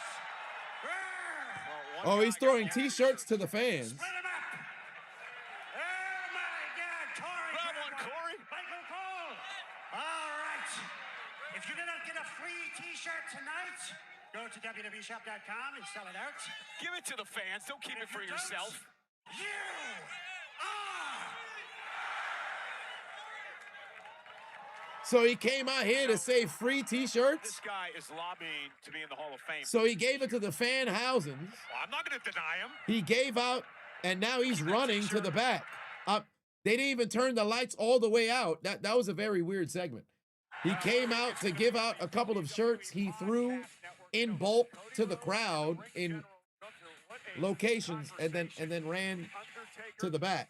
So he came out to say the shirts are selling out on WWE Shop. So he's very nice and also very evil, very scary. I'm not sure, but what a very interesting human being he is. Boxing in the house. Check out the action alongside a couple of Super Bowl champions. Ernest Jones and Mike Morris of the Seattle Seahawks are here. Look at those titles. There's the Seattle Seahawks. Jets will never have one. You actually have to win. What if Danhausen cursed Gunther? Well, I don't know if he'll get the opportunity because Gunther gonna whip his ass right there. Here comes the Judgment Day now with this weak ass theme song. Is this Finn Balor who's coming out? No, it's actually Dominic Mysterio, Liv Morgan, and Raquel Rodriguez making their way down to the ring, and Liv is looking rather delicious. But for Raquel, I don't even know why she's supposed to be coming out looking scary. She lost her match earlier. Oh my, Liv Morgan.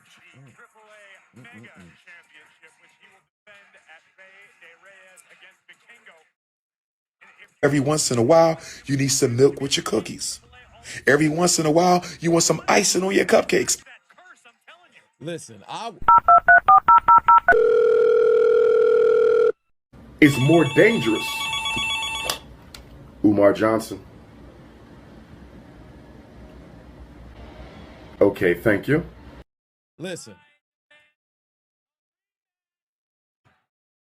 Oh, wait. Dominic Mysterio saying he wants a rematch. Tomatoes in the chat for Dom. Tomatoes in the chat for Dom. Tomatoes in the chat for Dom. Tomatoes in the chat for Dom. I should be your champion right now, but instead, Boo Dom. Penta is walking around with my title. Boo Dom. Yeah, thank you. They booing Dom. Boo Dom. And we all know whose fault it is. Finn Balor.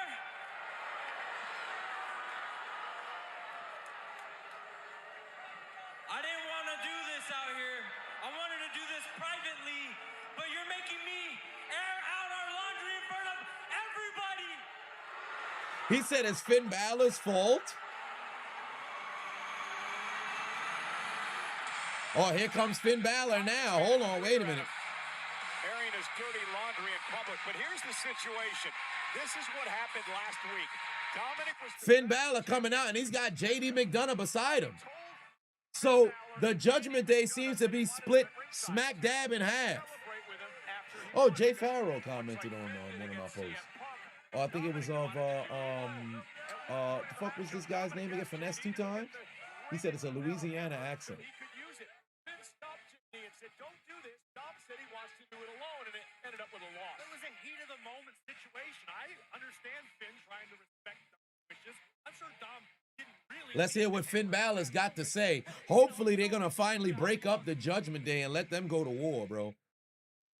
Because it's been too doggone long. You okay? I'm all right. I know you're all choked up after the loss by Dominic last week. I think I got cursed.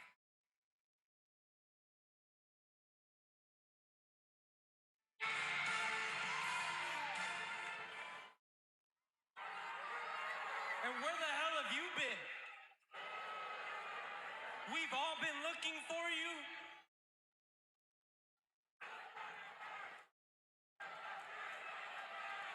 I hope you're here to tell me that you got me a rematch.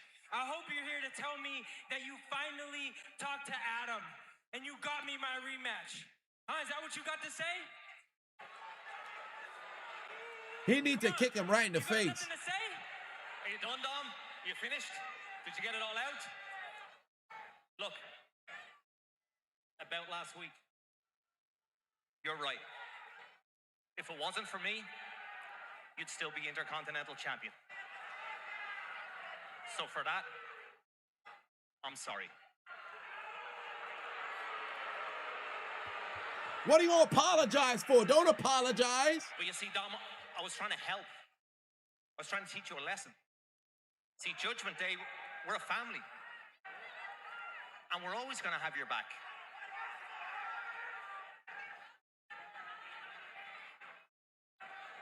How long was Judgment Day? This is You told me 4 years. you want to be the greatest Mysterio of all time. WrestleMania 39, I believe Judgment Day was formed.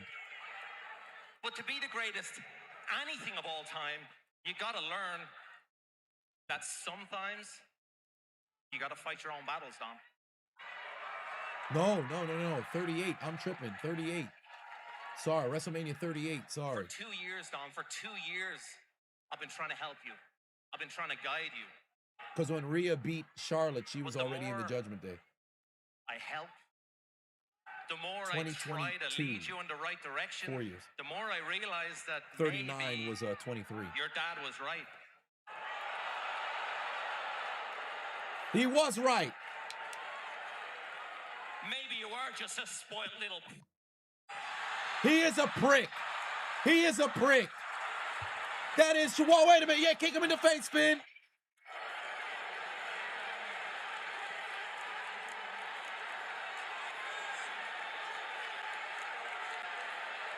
Kick him in the, yeah, Pele kick. Kick his ass, Finn. Kick his ass, Finn.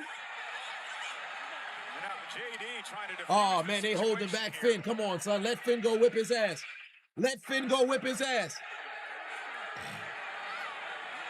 Oh, wait a minute.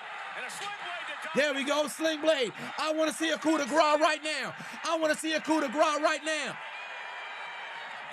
Oh, what the hell? JD McDonough just floored Finn. Why?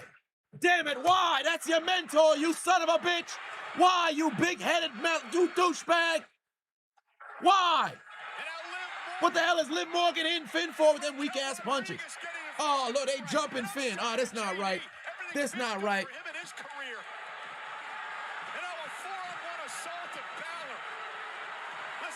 Oh, Lord, they beating up Balor right now. This ain't right. Oh, man. Oh, man, this ain't right. What the hell? And now Dominic's going to go get the chair. JD's turned his back on his mentor. Finn getting jumped in the middle of the ring. And it looks like Finn is out of the Judgment Day. There's the counter. There it is. Get JD the big-ass head fuck up out of here. Oh, God damn it. God damn it. The hammer right across the face of Finn Balor. Looks like Finn Balor just met Dom the Hammer Stanley. That's what just happened. Dom transmogrified into the Hammer and done took down Finn Balor. Oh, no. Oh, wait a minute. He put the hammer in the sneaker. He done going for the 619. I agree with what the crowd is saying. Dom, you do suck. Oh, Lord. Watch out. Watch out. 619 coming. 619 coming with the hammer. 619 connects the hammer across the nose, the nostril of Finn Balor, and he's down. And it looks like JD McDonough is moving him along with Finn on Liv Morgan, and Dominic Mysterio's got him in the drop zone. He's going to look for that frog splash as Finn Balor's being assaulted and taken out of the Judgment Day. Down goes Balor. He's going to need to call. Serious injuries, don't despair. Just pick up the phone, call me. I'm Lowell, the Hammer Stanley. I will hunt down everyone responsible for hurting you. I will make them pay dearly. If you want all the money you need, the money you deserve, call me. 459 cash. I'm Lowell, the Hammer Stanley. I want to get you all the money the law says is yours. Lowell, the Hammer Stanley. 459 cash. Oh my God, they got him up, and there's a chair. Oh my Lord, frog splash on top of the chair onto Finn Balor's sternum, and he's struggling to breathe on the ground. JD McDonough and Liv Morgan held him there, and the former tag team champion got turned on by his protege, and he's laid out in the middle of the ring on top of the Slim Jim, and Dominic Mysterio has taken down Finn Balor, and the Judgment Day now consists of JD McDonough, Dominic Mysterio, Liv Morgan, Raquel Rodriguez, and of course an injured Roxanne Perez. This stable week. I know Liv is having a time of her life because you already knew that she despised Finn for quite some time, and now Finn Balor's officially out of the Judgment Day. I can't believe that JD McDonough turned his back on his mentor. We'll never see anything of JD McDonough outside of him getting ready to return back overseas to go do work, because the moment that this feud is finished, he is gone. McDonough and Liv and Raquel, and of course, what a bastard. The fucking she's injured. Roxanne is injured. What a douchebag and bastard stable that Judgment Day just so happens to be. Douchebags turned their back on Finn Balor, despite the fact that he's absolutely right. Dominic Mysterio ain't nothing but a goddamn two-timing trash piece of shit. Somebody needs to throw a trash can at him. Oh, no! Absolutely ridiculous. A trip to WrestleMania to meet Randy Orton. The biggest spotlight of all. Time for Balor to release the demon. Indeed, he better go get the demon back. That's what we need. We need the demon to make a return. And here's a recap of Cody Rhodes versus Drew McIntyre this past Friday. Now, I did not watch it live, but I did watch it the morning after, just before my High Rocks race. And I'll tell you right now, am I shocked that Cody won? No. However, as I stated way back when, Drew should have won the title at WrestlePalooza.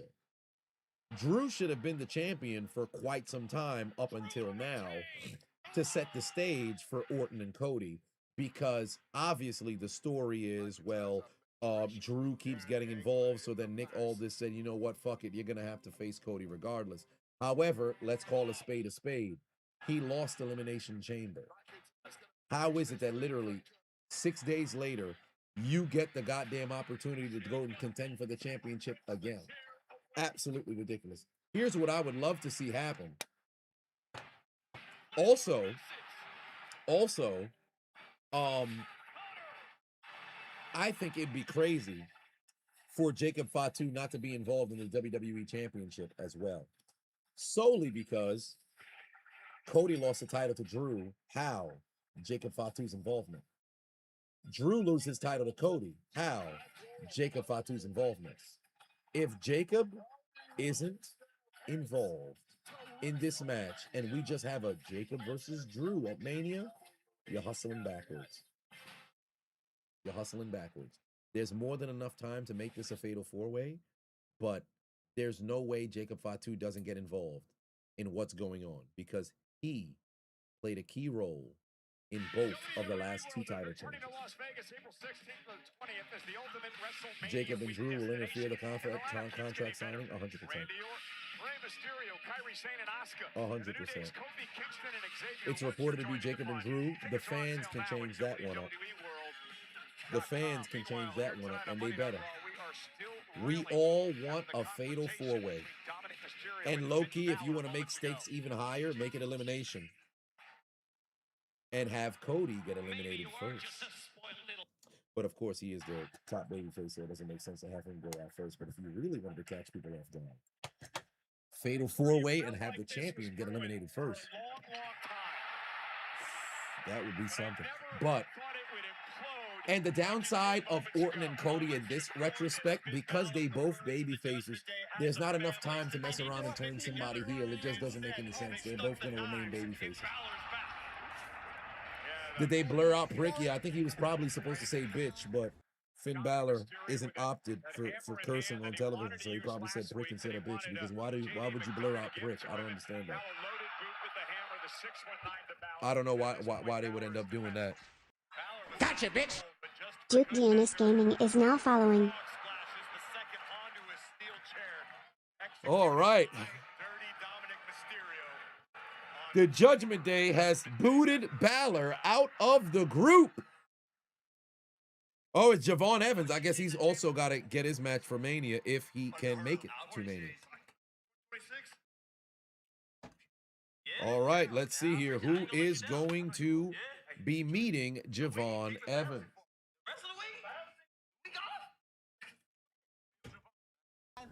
Oh, it's Kofi Kingston and Grayson Waller.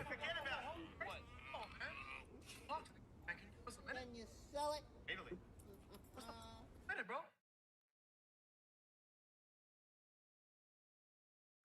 Hey, man. I think we got off on the wrong foot. Okay? Woods got injured. Offset was completely out of line. I got offended. I got mad, and I took it out on you, and I'm sorry, bro. Fact of the matter is that, like, Kofi apologizes? I see a lot of myself in what you're doing right now, man. You remind me of a young me. Back in the day, I used to be that kid that came in with all these new moves, doing things that nobody else could do. You know what I'm saying? And I took that momentum and that potential, and I became the WWE champion. Javon, that could be you, bro. I believe that, man. Thing is that you just gotta have the right team around you. You know what I'm saying? I get you, but come on. Look. You don't have to answer right now, okay? You don't have to answer right now. All I'm saying is that I know you got dreams. You don't have to do it alone. What I'm saying? I got you. Got you. Son dapped himself up is hilarious. Oh, there's Asuka and Kyrie. Kofi dapped himself up is hilarious. I'm backstage with Bailey. Oh, there's Bailey and Lyra. Valkyria. Bailey, congratulations. I am so happy for you. You are officially the #1 contender to the Intercontinental Championship after winning tonight's gauntlet match. This is a huge opportunity, and it's happening Bailey next one week. more How time. pumped are you? Getting that IC championship match at Mania. First, kudos to you. I I couldn't have done it without you. I mean, maybe I could have, but you see her flying the camera? Like, I think Asuka and Kairi forgot that this bird got wings because she flew right in. You're in the cool, dude. Yeah, I'm in the cool. I appreciate you being there for me, so thank you. Seriously, though. Absolutely should be the next women's intercontinental champion. Look at those melons. God Appreciate damn. that. Next week is huge. I mean, somebody like AJ Lee, she's obviously a legend and somebody that we've all looked up to. And if it weren't for her, a lot of us would not be here right now. So it's going to be an honor to step into the ring with her. As one of my very good friends in this business, it's just a title that I haven't been able to win yet. And it's one that I've been wanting to win since it's come out. I've been in big matches for it, and I cannot wait next week to get my hands on it. And once I win that championship, I love you, AJ. Maybe we can run it back if you want another shot. You can be first in line. What do you think?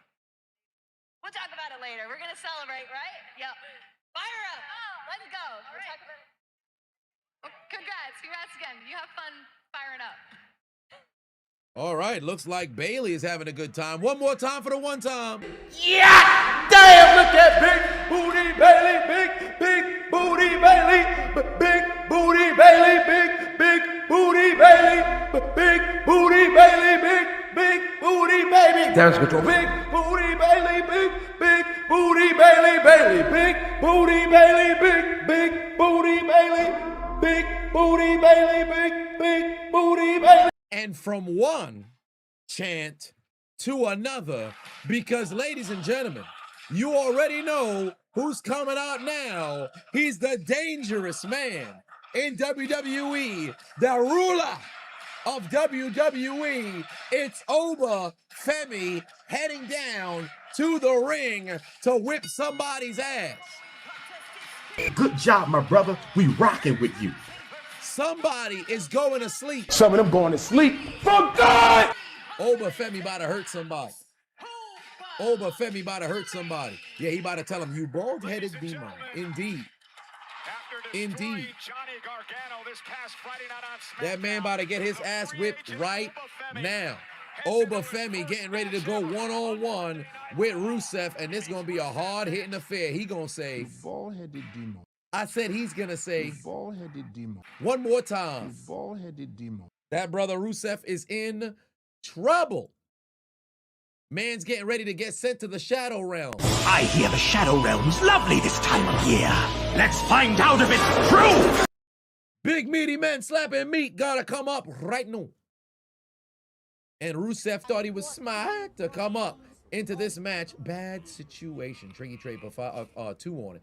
Said you hope it's a fatal 5-way. Add Sammy into the mix. I just don't know if they will, because the story does make sense for Sammy to be involved there too.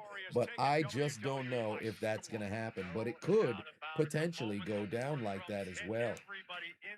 Immoral says, I was in D.C. Yes, I was this past weekend. I was down in D.C. Kofi career certainly should have been better. And what's wild is he still had an incredibly stellar career. Hall of Fame career as well. Where's Royce Keys? They have no direction for him right now, so we're going to have to wait until after WrestleMania. Which I overall don't mind, because I don't want them just to rush Son and then not have no direction. They kind of just here. But I think Royce can mess around and have a match at Mania, but I'm okay if it doesn't happen. Hopefully he okay if it doesn't happen either. But after WrestleMania, Royce Keys to the main roster. And they're going to have to ask everybody. So, listen to everybody. Nobody believes in you. What are you prepared to do about it? Don't let no one come into your house. Take your meal. Do what you need to do today. I'm not nervous. I'm just telling you. You wish he was in NXT being a bodyguard for Ricky? Well, he can challenge Brock before Mania. Royce Keys challenge Brock? Nah. He's going to take a loss. He's not going to beat Brock. He's not going to beat Brock. That's going to be a bad situation.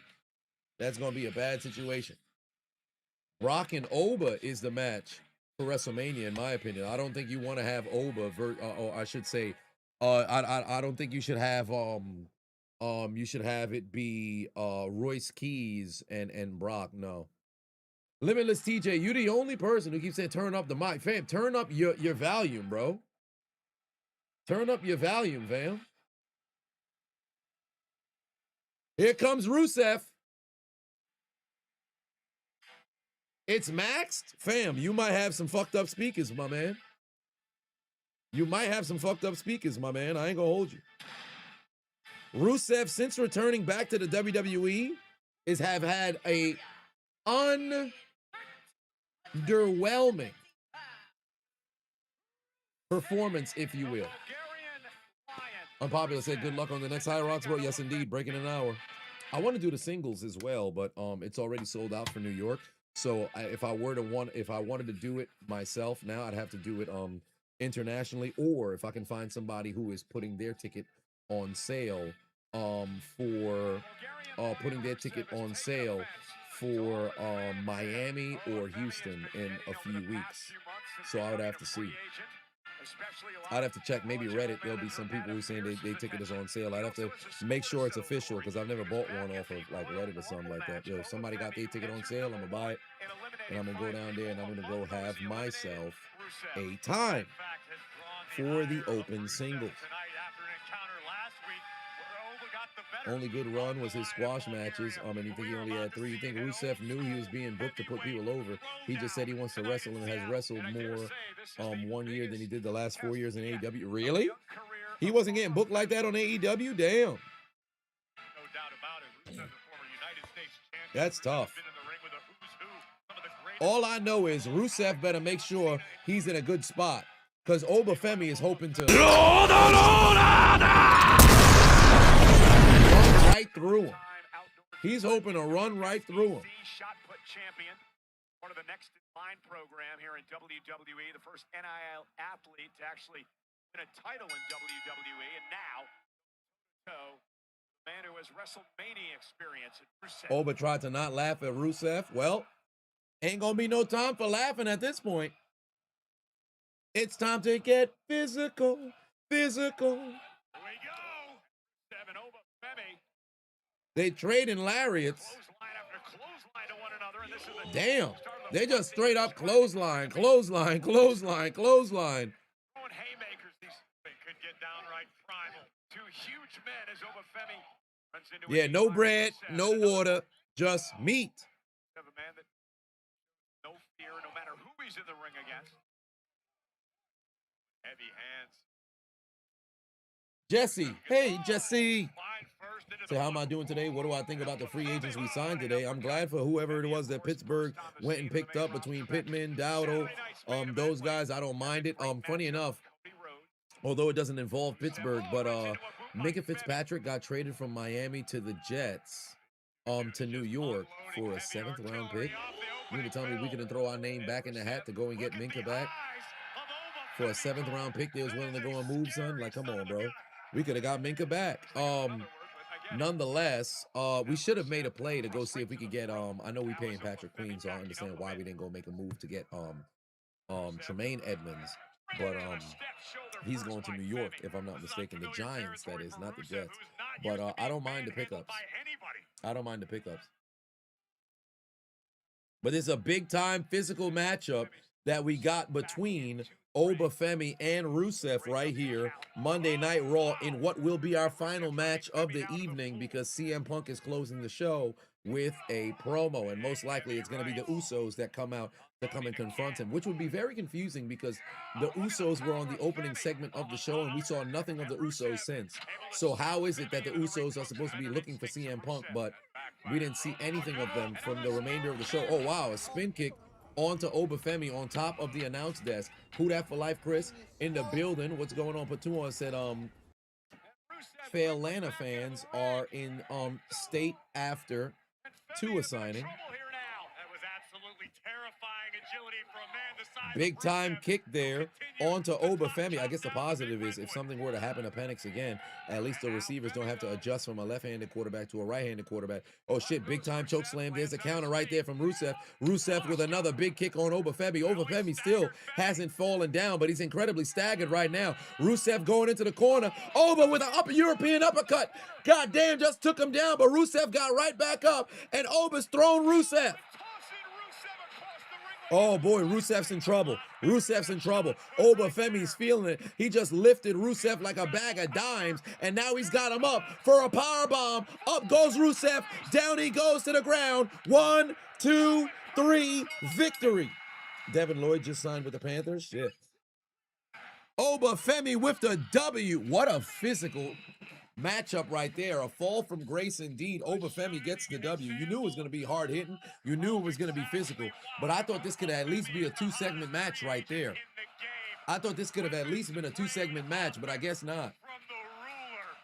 Jesse said you wish we could have gotten Fitzpatrick back, but you don't think we can get him due to a rule of not being able to. Do I think we're still waiting for Rodgers? Yes, 100% we're still waiting for Rodgers. I don't think this QB draft, or I should say this draft is going to be very QB heavy for us to be able to go and make a move. I don't think Will Howard's ready, but I 100% think they should go and give him a chance. But if worse were to come to worse and we could bring back Rodgers for another year, why not? But we can't expect that man to play better than he did last year. And he played all right last year.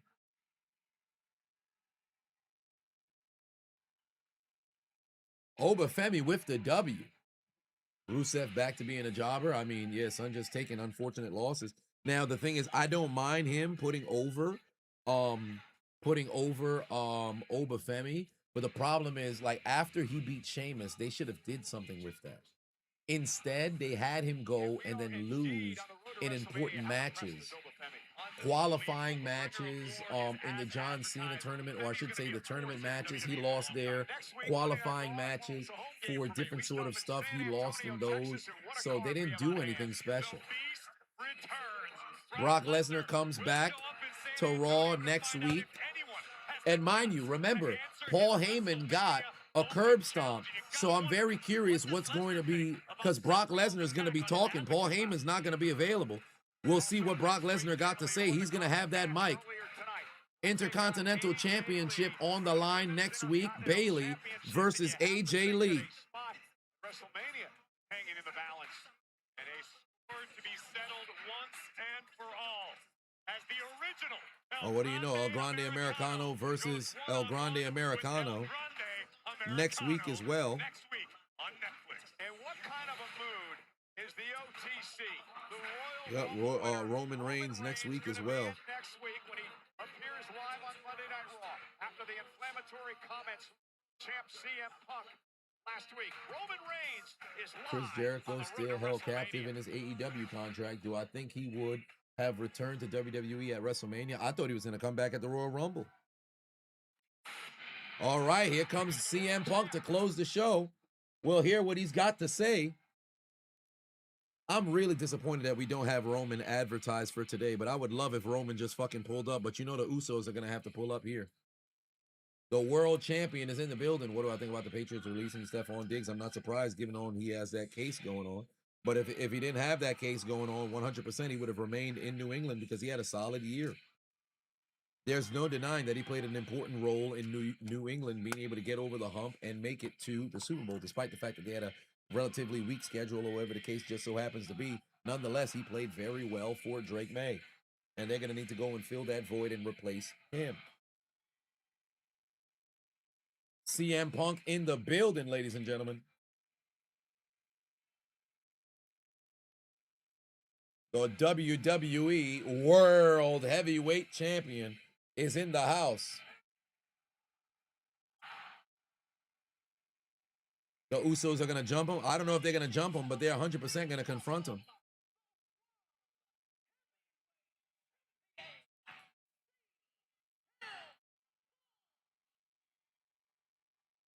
Pepsi Phil in the building. Yep, we're going to our final commercial break. We're going to our final commercial break.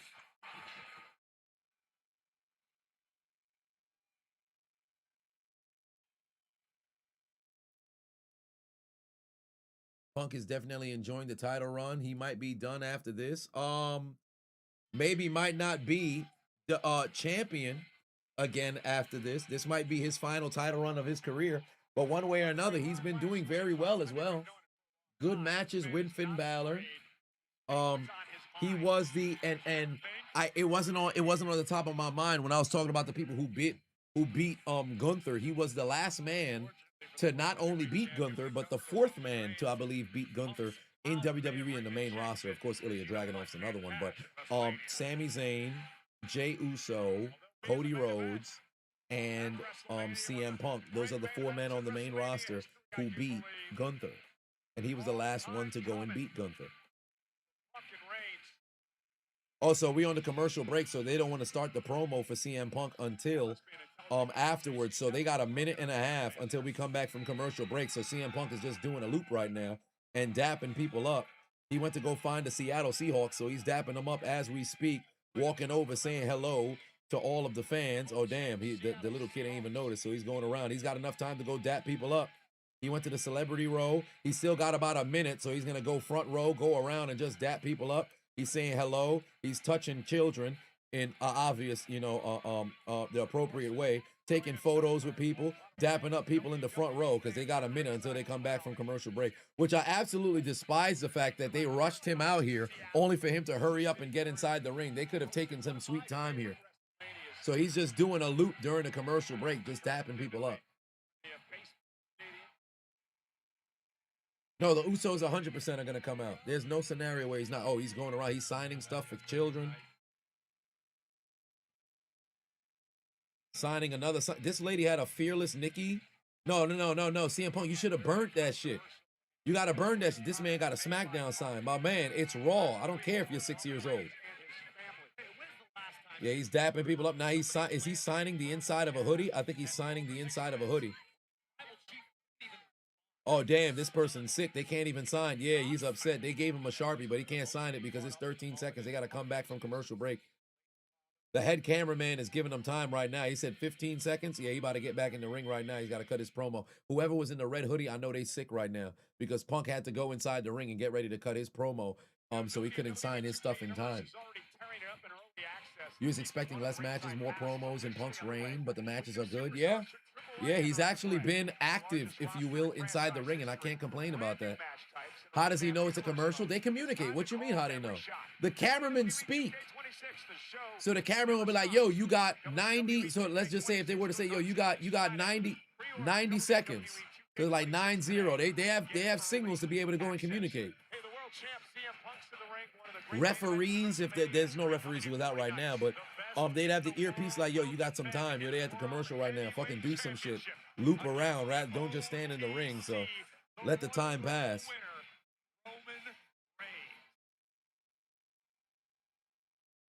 All right, let's hear what CM Punk's got to say.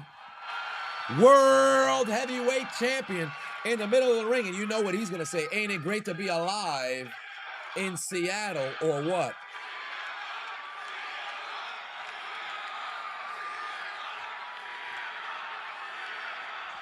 Gotcha, bitch. MGP_Team is now following. I was a little bit wrong. I was unsure what the temperature in the room was going to be regarding me.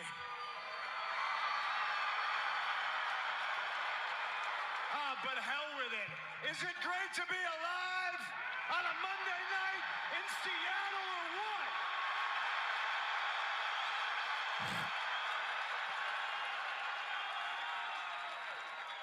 I think I know how to get you an octave higher. How about them Seahawks?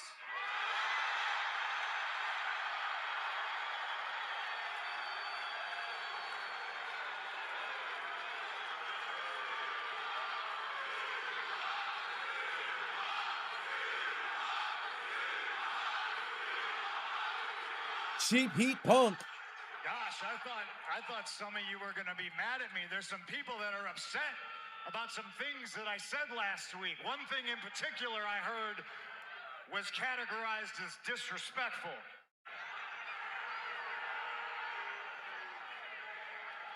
So I don't know. You seem to love me. One thing I do know is that Roman Reigns has never respected me, not once in his entire career. Roman never respected him once in his entire career. Okay.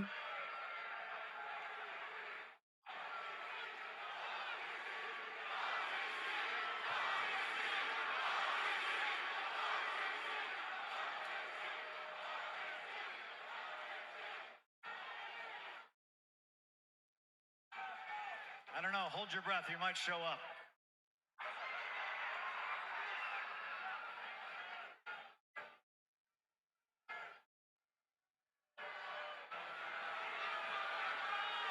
I'm confused. What is he hesitating? Who is he stalling for?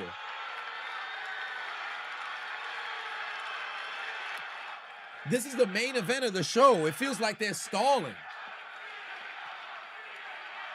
Roman Reigns has never respected me, but I will force him to respect the position I hold. Championships, titles in this business are made to find out who the best is. Championships and titles in sports are made to find out who the best is, and those best go on to defend their titles, and they defend their championships.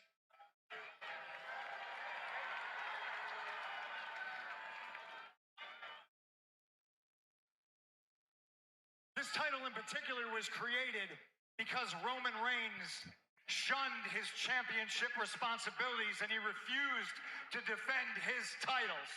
But I defend mine. I defend this title because I'm proud of it.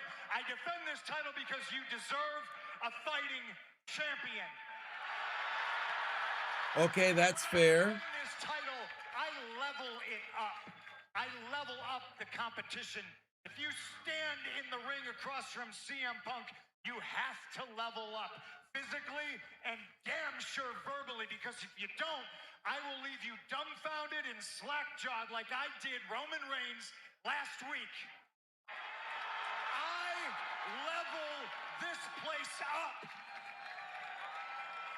Okay. But unfortunately, this has been on my mind all week. Unfortunately, last week, I lowered myself to Roman Reigns. I know this man's not about to apologize, bro. I know he's not about to apologize, bro. Yeah, you knew it was coming. You knew it was coming. They was going to go and interrupt them, but still, you can't have this just me when you advertising both the Usos, bro. Jimmy Uso made it very clear earlier tonight that he had something to say to CM Punk after the disrespect that was So you mean to tell me these two dudes was walking around angry for 2 hours and couldn't find him? not out here eating. They're not out here to have fun.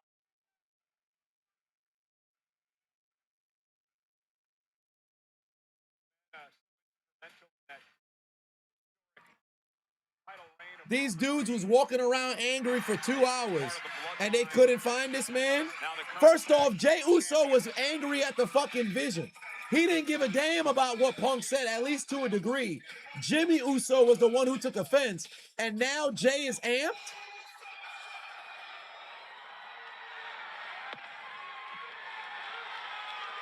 Jimmy was the more angry one. Jey tweaking. Hey, Punk, we need you to apologize right now.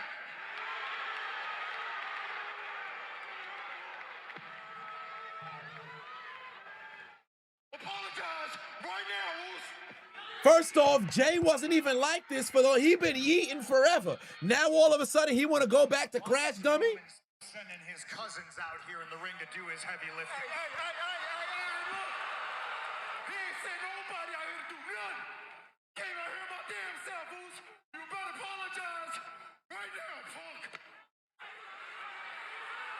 This man been the yeet master for years. We ain't see him angry even in his feud with Gunther. Now he mad? This got absolutely nothing to do with Roman Reigns, but everything to do with respect. It's the exact reason why we're standing out here tonight in the middle of this ring face to face, because you know what, Phil? I got a whole lot of respect for you. I really do. I really do. I got so much respect for you because of the kind of character you are, brother. You say what's on your mind. You speak from the heart. If there's an obstacle in front of you, you ain't trying to go around it, under it, over. You run right through it, and I respect that. Mainly because you call yourself the voice of the voiceless.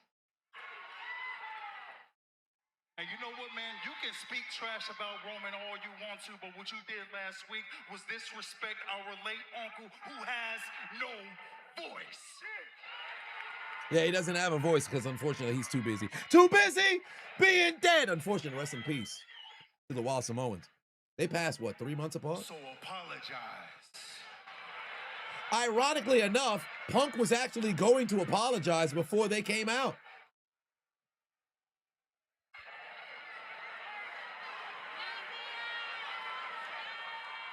You're right.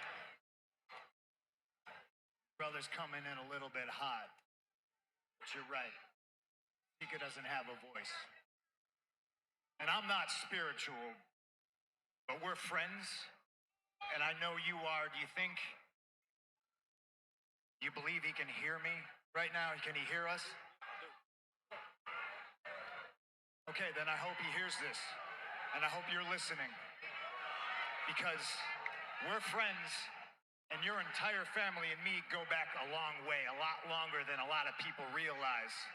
I respect Sika. I didn't know him as well as I knew his brother, Atha. When I lived in Philadelphia, I would drive to Allentown, Pennsylvania. And I'm not saying I worked for free, because Atha was always generous to give me some gas money or a hot plate of food or a roof under my head when I needed it. I was paid in A roof under his head. the wild Samoans learning tree. I damn near babysat Lance while the shows were going on.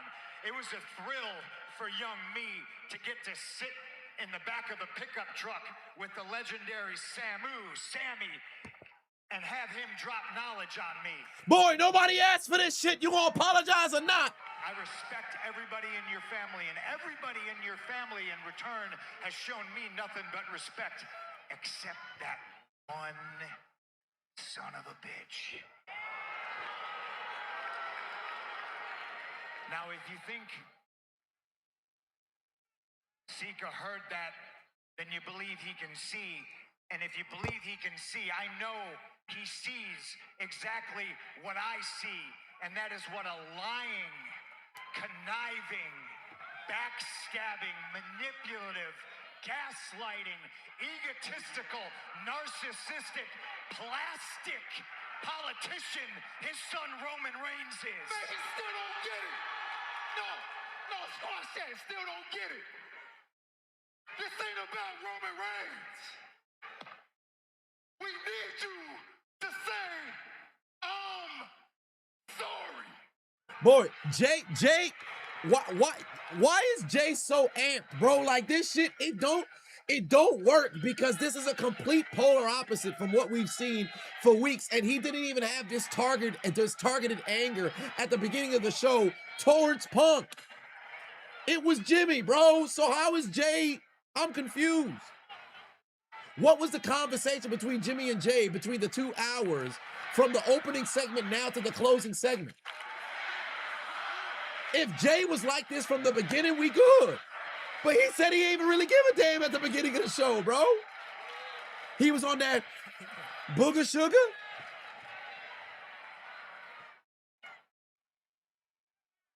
Sorry. Oh, wow. Well, Punk got pressed, and he apologized. I'm sorry. I'm sorry Roman Reigns treated the two of you and the rest of his family and the bloodline like garbage for years and never once came out here publicly to apologize for the way he treated his family that he loves.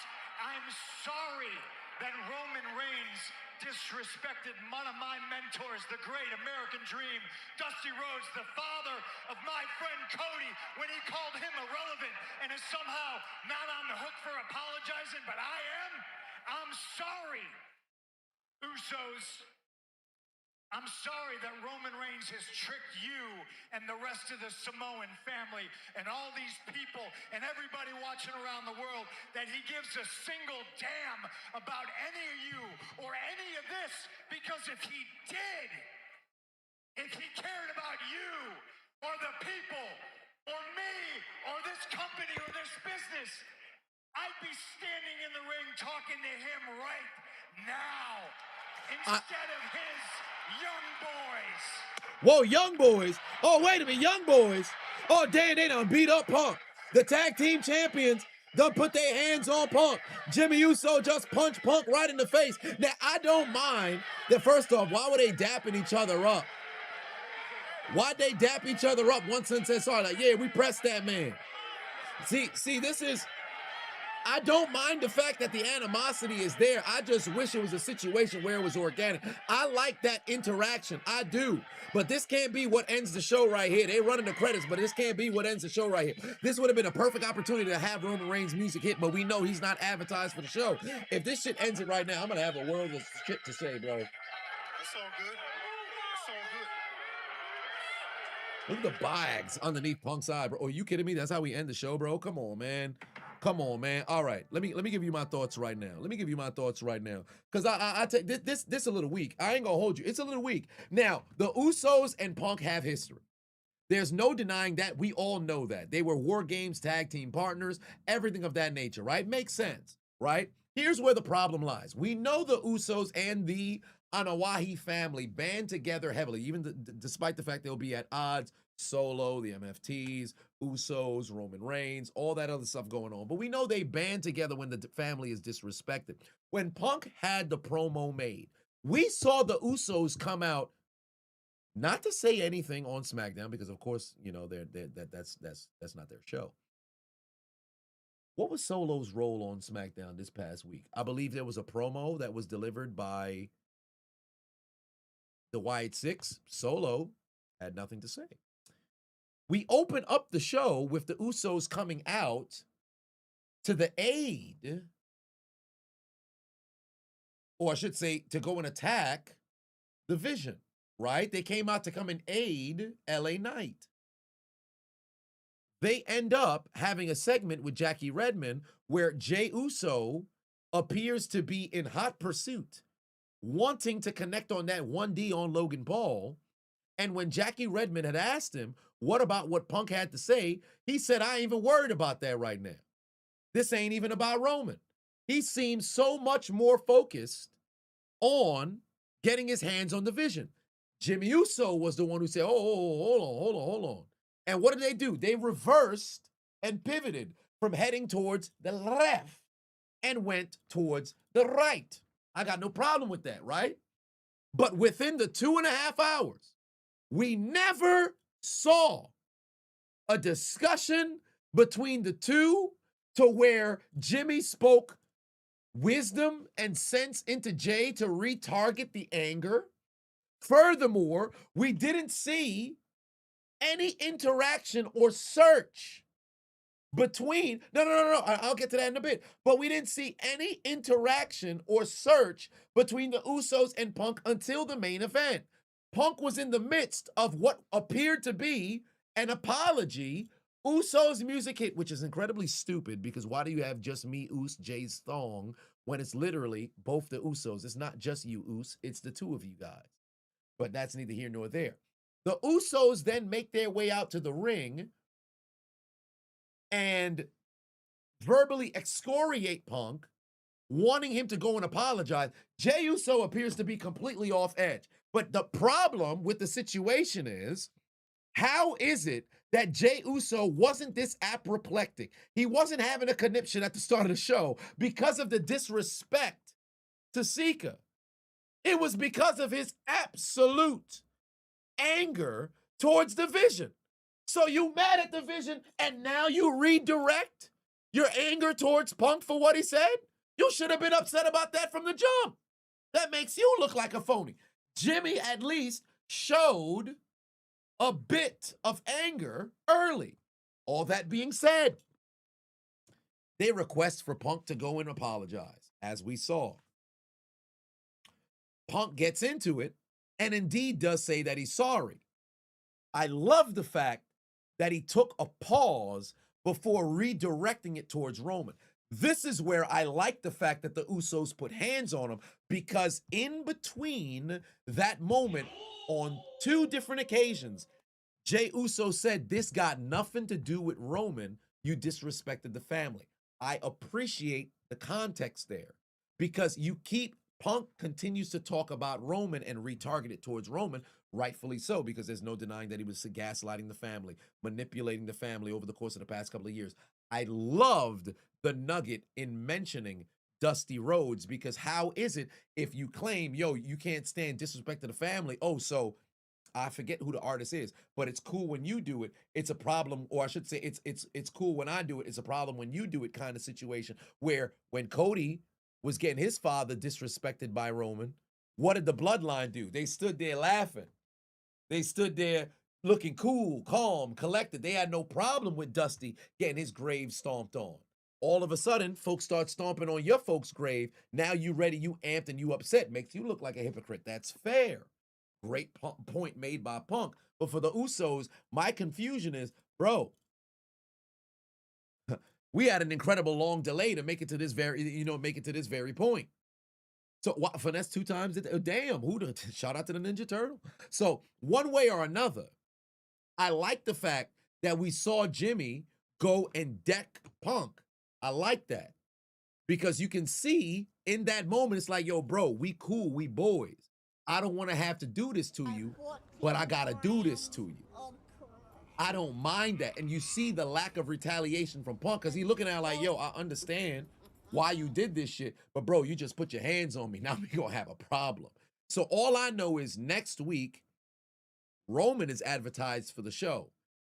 There has to be an interaction between the Usos and Roman Reigns. Roman and Punk are going to cross paths regardless. Punk and the Usos might mess around and cross paths again regardless. But Roman Reigns and the Usos must have an interaction. And they have to address that elephant in the room because the Usos continue to separate themselves from Roman Reigns to a degree, especially in this situation, saying this got nothing to do with Roman. I want to see what the discussion will end up being. That got to be there. But one way or another, decent Monday Night Raw. I just wish that we saw a discussion or something in between. And now, Choco Man, now from what you said, Roman made the call. I would have loved if something like that was messed around and broadcasted and it was there on air. Fortunately, it was. So we'll see how it ends up working out. And lastly, just regarding the Usos, this is the type of Jey Uso that we wanted to see last year in the build-up to WrestleMania. When Gunther was beating the life out of Jimmy Uso, this was the Jey Uso, the crash-out Jey, if you will, that we wanted to see for the longest. But what do we get? The yeeting Jey, the fun Jey, the laughing, the having a good time Jey, the run it back Jey. Now Jey is all of a sudden the character that we wanted him to be for the longest. So when you got eliminated from the Royal Rumble, you came out what? 2 nights later, you in the crowd cutting a promo. Just me, Oos. Day one. The fuck was you so amped for today for? To go and get out there to get after the vision?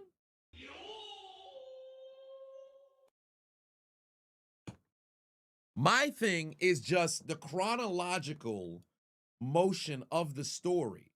Does it make sense? Yes. But the action of certain characters make me scratch my head just a little bit because we already know there really is no challengers at the moment right now for the tag team champions. So are the Usos now intertwined with the main event? I don't think they should be because ultimately they're going to end up dealing with the vision in my estimation, but we got to see what's going to happen. Overall, I have no issue with how it ended. I just wish that we got a bit more, showcase of the footage, if you will, of what transpired in the discussions behind Jimmy and Jey. Because if we got Crash Out Jey, what was transpiring all day today to get to this point where it was building to a feat, if you will? That's my analysis on what happened. Outside of that, Monday Night Raw was solid. The women's gauntlet match was all right. Disappointed that Lyra Valkyria was eliminated so soon.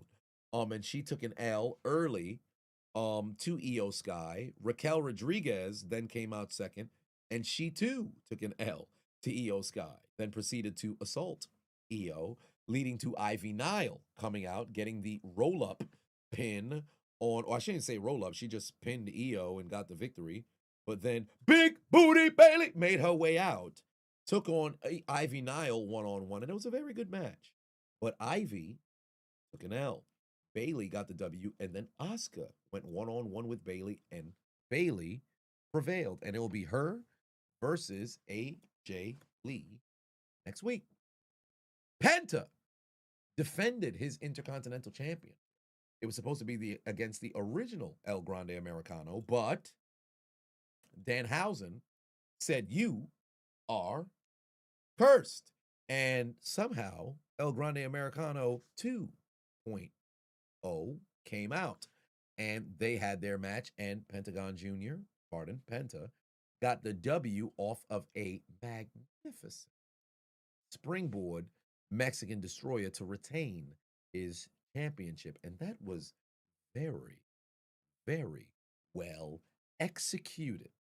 And as the matches continued to move forward, we saw Obafemi absolutely run through Rusev in a physical battle, and Rusev took an L. Dominic Mysterio called out Finn Balor. Balor confronted Dom, and unfortunately, for the sake of Dominic, or I should say for Finn Balor, he was kicked out of the Judgment Day. JD McDonough turned his back on his mans as well as they were assaulting him. And Dom set his targets on Finn Balor. Is now Most following. likely they will be crossing paths at WrestleMania. And then ultimately in the main event, CM Punk was cutting a promo, ultimately interrupted by the Usos, and we got what we got. And of course, to open up the show, Seth Rollins made an appearance as Adam Pearce was attempting to address the elephant in the room alongside a sea of hooded, masked individuals. And the Vision made their way out to attempt to confront him. They did some sort of magic trick, and Seth disappeared. LA Knight emerged, attacked the Vision, and as he was beginning to get overpowered, the Usos came to his aid and thus set the seeds for what we saw in the main event. But all that being said, solid episode of Monday Night Raw. 8 out of 10. I'd probably give it about 7, 8. Solid for the most part. It was all right. Sargent for 5 on said send all the losers to the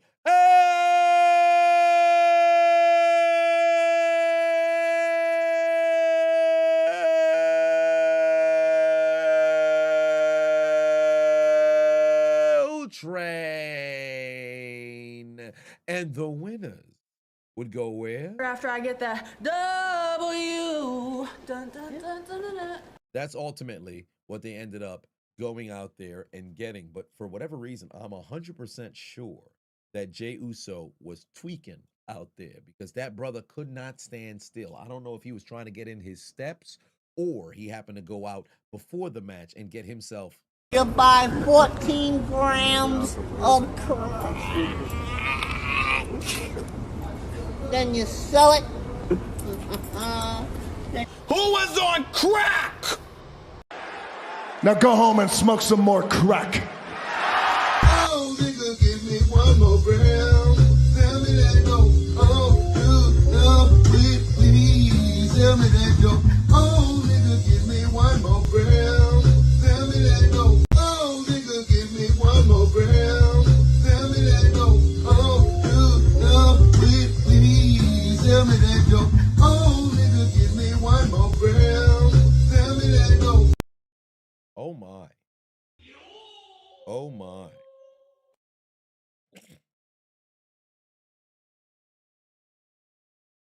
That concludes Monday Raw. So, all that being said, well, this is interesting because I don't know when my next would be because Thursday I depart for Texas and I'll be there for a week. Unless, of course, I were to go live with ITC Friday, but then it depends on the distance between Austin and Houston. I went back with them. for a live on Friday. I'd end up being live there. I don't know. I'll take my equipment with me to a degree, and then we'll see. Because it's gonna be in the evening, so we'll see. But yeah, I can't make any promises, but I'll take my stuff with me, and we'll see how that goes and plays out. But yeah, I'll keep you guys posted if anything. So, yeah, we shall see. Y'all have yourselves a good night. I will catch you on the flip. Stay tuned. Go over to the channel. Check out some of the content. My High Rocks, your reaction, or I should say review, recap is up as we speak.